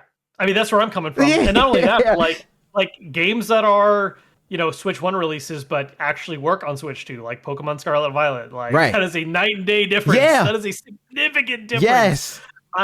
And look, again, those, like, it would be foolhardy to be like, oh, no one's buying a regular Switch from now on. Like, they absolutely will. It's not going to get the sales it would have gotten otherwise. I do think this is going to impact that versus people picking up Switch 2. But I'm very curious how that all shakes out in the long run. And again, like, they're not doing it yet, but it does feel like a Switch 2 price increase is an inevitability. It's just like, when, right? Like, how, like, do we have this year? Do we have until November? do we have, like, I just told you that I don't know, like, we're just kind of all holding breath wondering. I know a few people that bought a Switch 2 where they were like, I don't really care about Mario Kart, maybe I'll get Donkey Kong, but I don't want to spend more than 450, so I'm buying it now. Yeah, And like, that's what that's turning out to maybe be a tactic. I was telling a lot of people. Like, I was like, hey, if you're in the market for Switch 2, get it now because it will go up in price. It will. I promise you it will. So that's where we're at. We're seeing everything go up in price, and $100 Joy-Con. So yeah, I think my biggest takeaway on this is basically how you open the segment, where I'm like, yeah, I understand why the situation is happening right now, and it's not really Nintendo's fault. Like, you can make the argument that they should just eat the cost, and I'm not going to be like, oh, defend poor weak old Nintendo. They can't like lose money, but it's like, why would they? Yeah. Like, what major successful business has taken that tactic ever at this point? When you're performing on that scale, on that level, right? Like, they're not gonna, because people are still going to, like, people are gonna buy it. Yeah. It's frustrating, and it's like, we lose. At the end, we lose. Like, we're the people who lose on this. Yes. But like, the biggest thing it's for not me, Nintendo's fault. I hate this talking point, because whenever I bring that up and I say like, yo, like, that's just not how this works. The immediate retort is like, you're just trying to defend Nintendo and you're being parasocial. And I'm like, no, you're being parasocial by expecting them to be like, we got to look out for our fans. We got to look. In a situation, it's not their job to look at, because again, multi-billion-dollar corporation, they exist to make money. It's not their job to look at the world and say everything costs more money, so our thing should cost less money. It's their job to be like, everything costs more money, we have to spend more money to make the thing that we want to make money on, so it's going to go up. It's just going to. Yeah. and it's not like a unique thing to them, right? Like, both Xbox and PlayStation increased the prices of their systems. Yeah, PlayStation increased the price of their console before any tariffs or anything. They've been increasing PlayStation 5 prices since it came out in various regions. So it's like, because of this parasocial relationship people have with Nintendo for whatever reason, they're the ones that people are the loudest about, where it's like, how dare you do this to me? You're increasing the price of my consumer electronic device? Yeah, you shouldn't be mad at Nintendo because the systems were expensive. You should be mad at a lot of other factors for why everything is more expensive. If you're a child, be mad at your parents if they... Never mind. Oh boy. I'm starting getting into generational blaming. But like, that's just like it. But like, really, like, everything is getting more expensive. And I think part of it is because for the longest time, the games sector actually was pretty resistant to economic changes. Yeah. Like, games were super stable. Like, that was the thing, right? The first time we saw games go up to $70, everyone lost their minds because they'd been 60 for so long. Yeah. And even when they went from 50 to 60, that was like a huge deal at the time. Like, every time it's a huge deal. Yeah. And like, games have relatively done a good job of not being more and more expensive, outside of getting into you're buying the Pro system that has this kind of stuff. Like, that was even my thing with PS5 Pro. People were like, oh, like, Sony's ripping you off. I was like, no, actually, it kind of makes sense. It costs this much for what it's offering. It's just, that's how expensive this stuff is now, like, by this point. Yeah. And it's for a specific person at that rate. Like, they're still offering the regular 5, so just buy the regular 5 if you don't want to spend the ridiculous amount. Yeah, but I can't have the thing that's not the best thing. That's not how gaming works. But yeah, so like, everything is getting more expensive, and it's just impacting games more now than like historically it has, and people don't like that because it's interrupting the things that they do to like avoid all the other stuff sucking. And it's like, nope, it's coming here too now. Enjoy. I think that's the thing that's wild about it too, with at least how Nintendo seems to be approaching their pricing. To me, and it's felt like this since they revealed Switch 2 pricing, it feels like we're in N64, SNES days. Like, if you look at a Toys R Us catalog from 1997, there's some games that are $30. There's also some games that are $90, and that's just how it was. That's what it feels like now. It's like, we have the Mario Kart World that's $80, but we also have Dragon Drive that's 20, you know? And I think that that's what we'll see with Nintendo is like, here's a $60 game, here's a $70 game, here's an $80 game, here's a $40 game. I don't think that it's a standard price. When they did Mario Kart for $80, it's not them saying this is how much games are now. It's them saying like, well, we think we're probably going to fall with our like higher end games at 70, and this is Mario Kart, so it's like the ultra premium. 60 million people bought the port of the game that we made a decade ago, so yeah, it's $80, deal with it. And then Donkey Kong is like, this is our premium game, it's, you know, this is what you can expect from our developers on average when they're AAA experiences, $70. And then Dragon Drive, you know, a couple of our devs, they had a fun idea, $20, you know, like. And I think that's something we're going to be seeing. Like, I don't think the concept of like the standardized MSRP is going to go away. I think it's just too common now. It's too standard. Right. But I do think we're going to be seeing more and more devs willing to like depart from it for one reason or another. And sometimes it is going to mean charging more, like with Mario Kart. Right. Xbox tried doing it with Outer Worlds 2 of all games. And then before it came out, they said, never mind. Yeah. And like, look, I'm super excited about Outer Worlds 2. It is one of my most anticipated games in the back half of the year. I absolutely love Obsidian. But just from an objective standpoint, that is not the game you test raising the MSRP on. Yeah, it's just not. I don't know if like, Xbox has that game. Call of Duty. They could have did it with Call of Duty. That's a whole other, that's a whole, ooh, we could talk about that a while. But like even going to Xbox, right? Like they let Josh Sawyer and part of Obsidian make Pentiment and sell that for dirt cheap, relatively, because it was like a small project that just had a small team. And I think we're going to see more games that like in that sector get priced that way. And I think part of that is because, the standard MSRP is just getting a little too much for a lot of people, especially if it's applied to every game. And because of the indie sector, right? People are used to having options now that are cheaper and are still like bang for your buck. Like the $20 I've spent on Deltarune has given me so much more joy than major AAA titles I've picked up for 70, right? Like it's just, and it was worth every cent, you know? That's like fair. Deltarune's awesome. I agree. I also think, I don't know, it depends on the developer, because I think Nintendo thinks about so much of gaming and how gamers think of value. It's like it's kind of like that. It's like how much fun or how long more often with the people on the internet, the way the discourse. It's variable. Where it's like, well, I paid this much for this and I got 500 hours out of it. Why would I pay this much for that and not get that, right? But like there's developers like Nintendo where like value is about more than just that. It's like, well, Mario on his own, you know, you got to factor that into the price because he's Mario, you know, like in the same way that Disney is like, well, Mickey Mouse is worth but a certain amount of money, you know, like just that is factored into the cost. I think there's certain companies that think of their products beyond material costs. Like Apple is another one where it's like the Apple logo is just worth something. It just is. Yeah. Well, and even beyond that too, there is the logic of like a loss leader, right? Like there are games you make that are the big hit, big name thing and are a prestige title, but aren't really making the money back. And then there's other games where you're like, oh, this is where we're making profits. Like Final Fantasy 14 is funding so many other Square Enix projects. Absolutely. Yeah. 100%. But we'll see how all that shakes out. The last thing I want to talk about is Evo. I want to talk about Evo. The way that the story that I picked to anchor this conversation to is the announcements that we got. But if you have any other standout things that you want to talk about, feel free. Okay.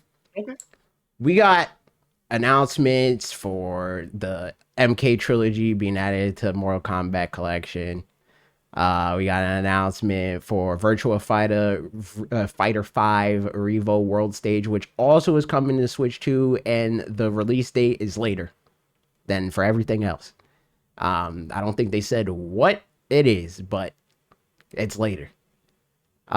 We got a reveal for a new Virtua Fighter project. Apparently, they showed Hunter x Hunter Nin Impact Season Pass. I'm hearing people don't like that game, but fair enough. Under Night and Birth 2 Izumi. I don't know what any of that means, but if tackle the challenge.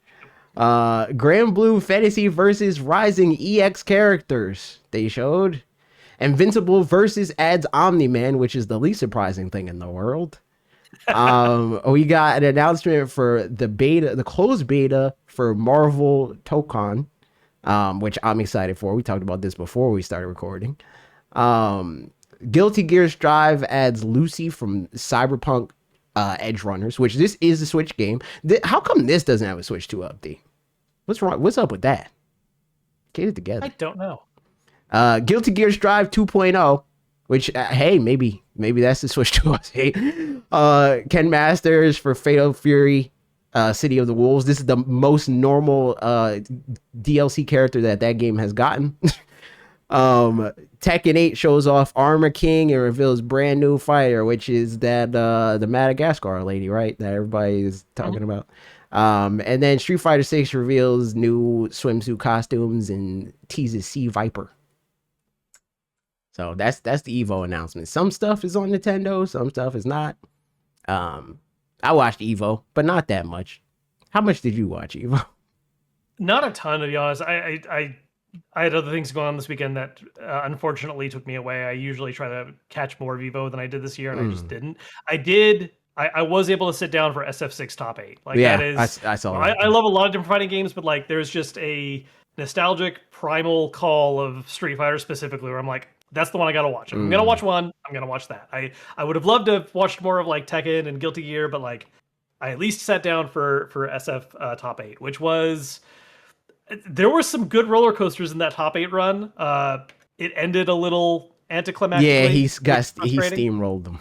That was crazy. Well, it was what made it such a damn headache is that like, look. Anyone who pays attention to the scene kind of already knew, like, yeah, it's going to be Minardi. Like, he's just going to win. Like, that's just it's who's going to win. We're all going to watch it happen. We're all going to be like, yep, like that happened. Was Punk not there? I'm so confused by that because I know he was at Evo, but he didn't get to Top 8. Yeah, I don't know. Oh, so he did enter. Okay, I thought because everything I saw him tweeting about was he was at the it was 2XKO. That was the game that he was promoting when he was there. Yeah. So I was like, is he just there as an influencer? Yeah, I don't know. But I think the frustrating thing about it is the fact that like, so the other kind of major story with that Top 8 is that one of the people who was at Evo their first time on stage was like the child, 17-year-old kid. Yeah, a kid. Like he's not legally an adult yet. He was born after Street Fighter 4 apparently, and he's in Top 8. Yeah. Not only is he in Top 8, but he claws his way to third place.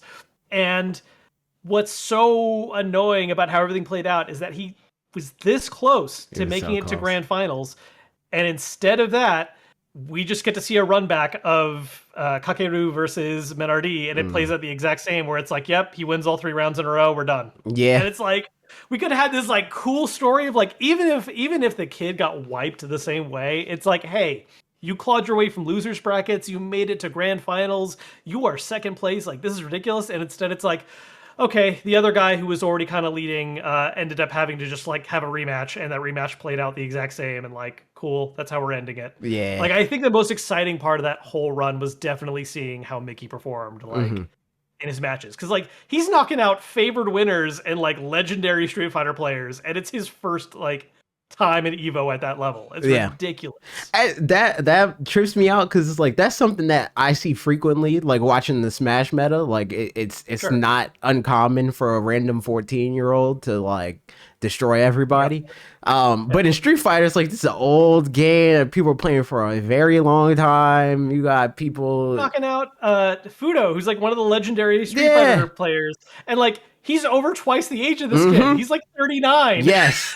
Yeah, sitting against a kid under half his age, and like he's knocking people out like that. Right, like that was so cool. He went crazy. Just to have the grand final not be like him making his way there, but instead just seeing like a run back is just not the ending I think people wanted to see happen. And if you're Mena RD, you gotta be like, damn, because like that's his. He won in Evo Japan. Yep. But this is his first Evo, like his first like. Yes. regular Evo win. So it's kind of rough with that being the storyline. I was like, like I got my first Evo, but like everybody wanted that child to win. Yeah, no, that's the thing too. Like, I think if like Mickey had made it there, it would have been a more interesting finish. Like, even if Minardi just like absolutely wiped the floor with him, Right. like it just would have been a better story than just like, oh, run back Kakeru. Like literally 2 matches ago, we just saw him wipe the floor with him in like not a good tense way. Yeah. And it'd be different if their matches were tense, right? Like if they went back and forth and it was like 3-2 and it came down to like a match point or something. Like okay, like run that back. Let's see what happens. But it's like we just saw this man win every single round in a row. Like what is?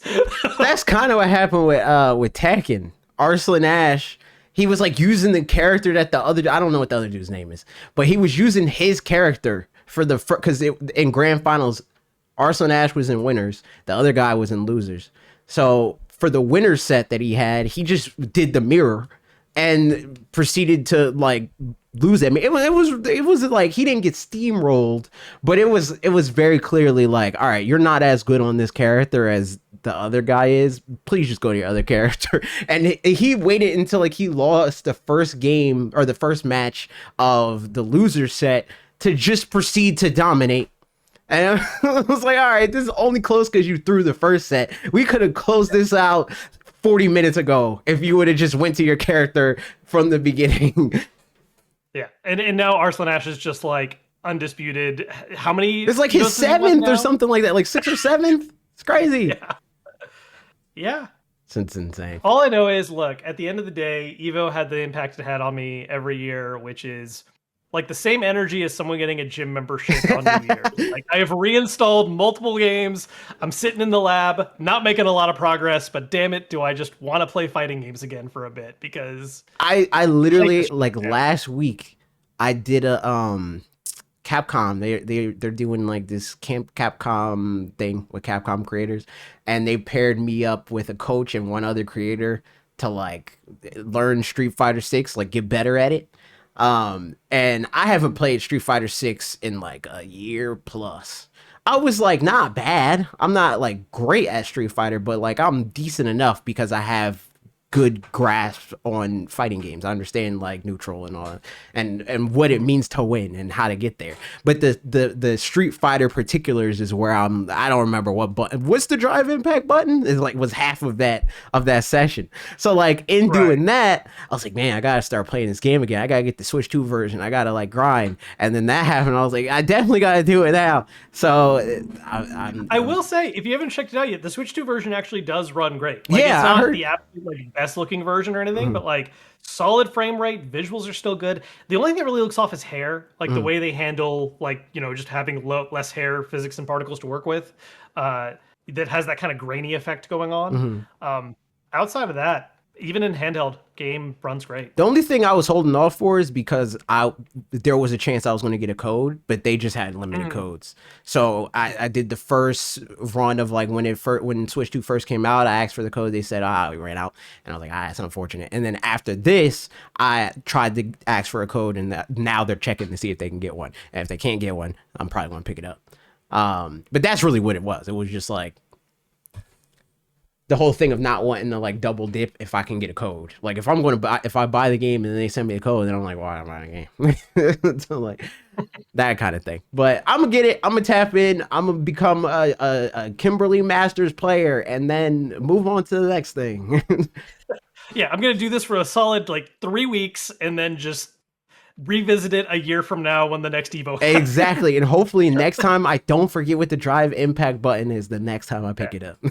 No, like after, because I think I did a post like saying roughly that joke, and then a friend of mine just replied like, "Man, we should get into Tokon for like a month and just move on."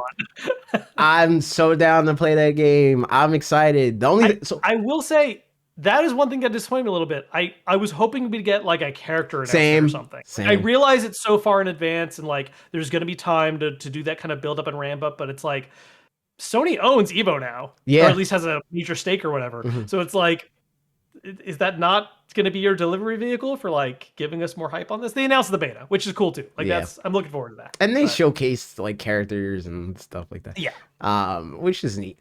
I'm still waiting on Black Panther. Storm's good enough. I'll use Storm.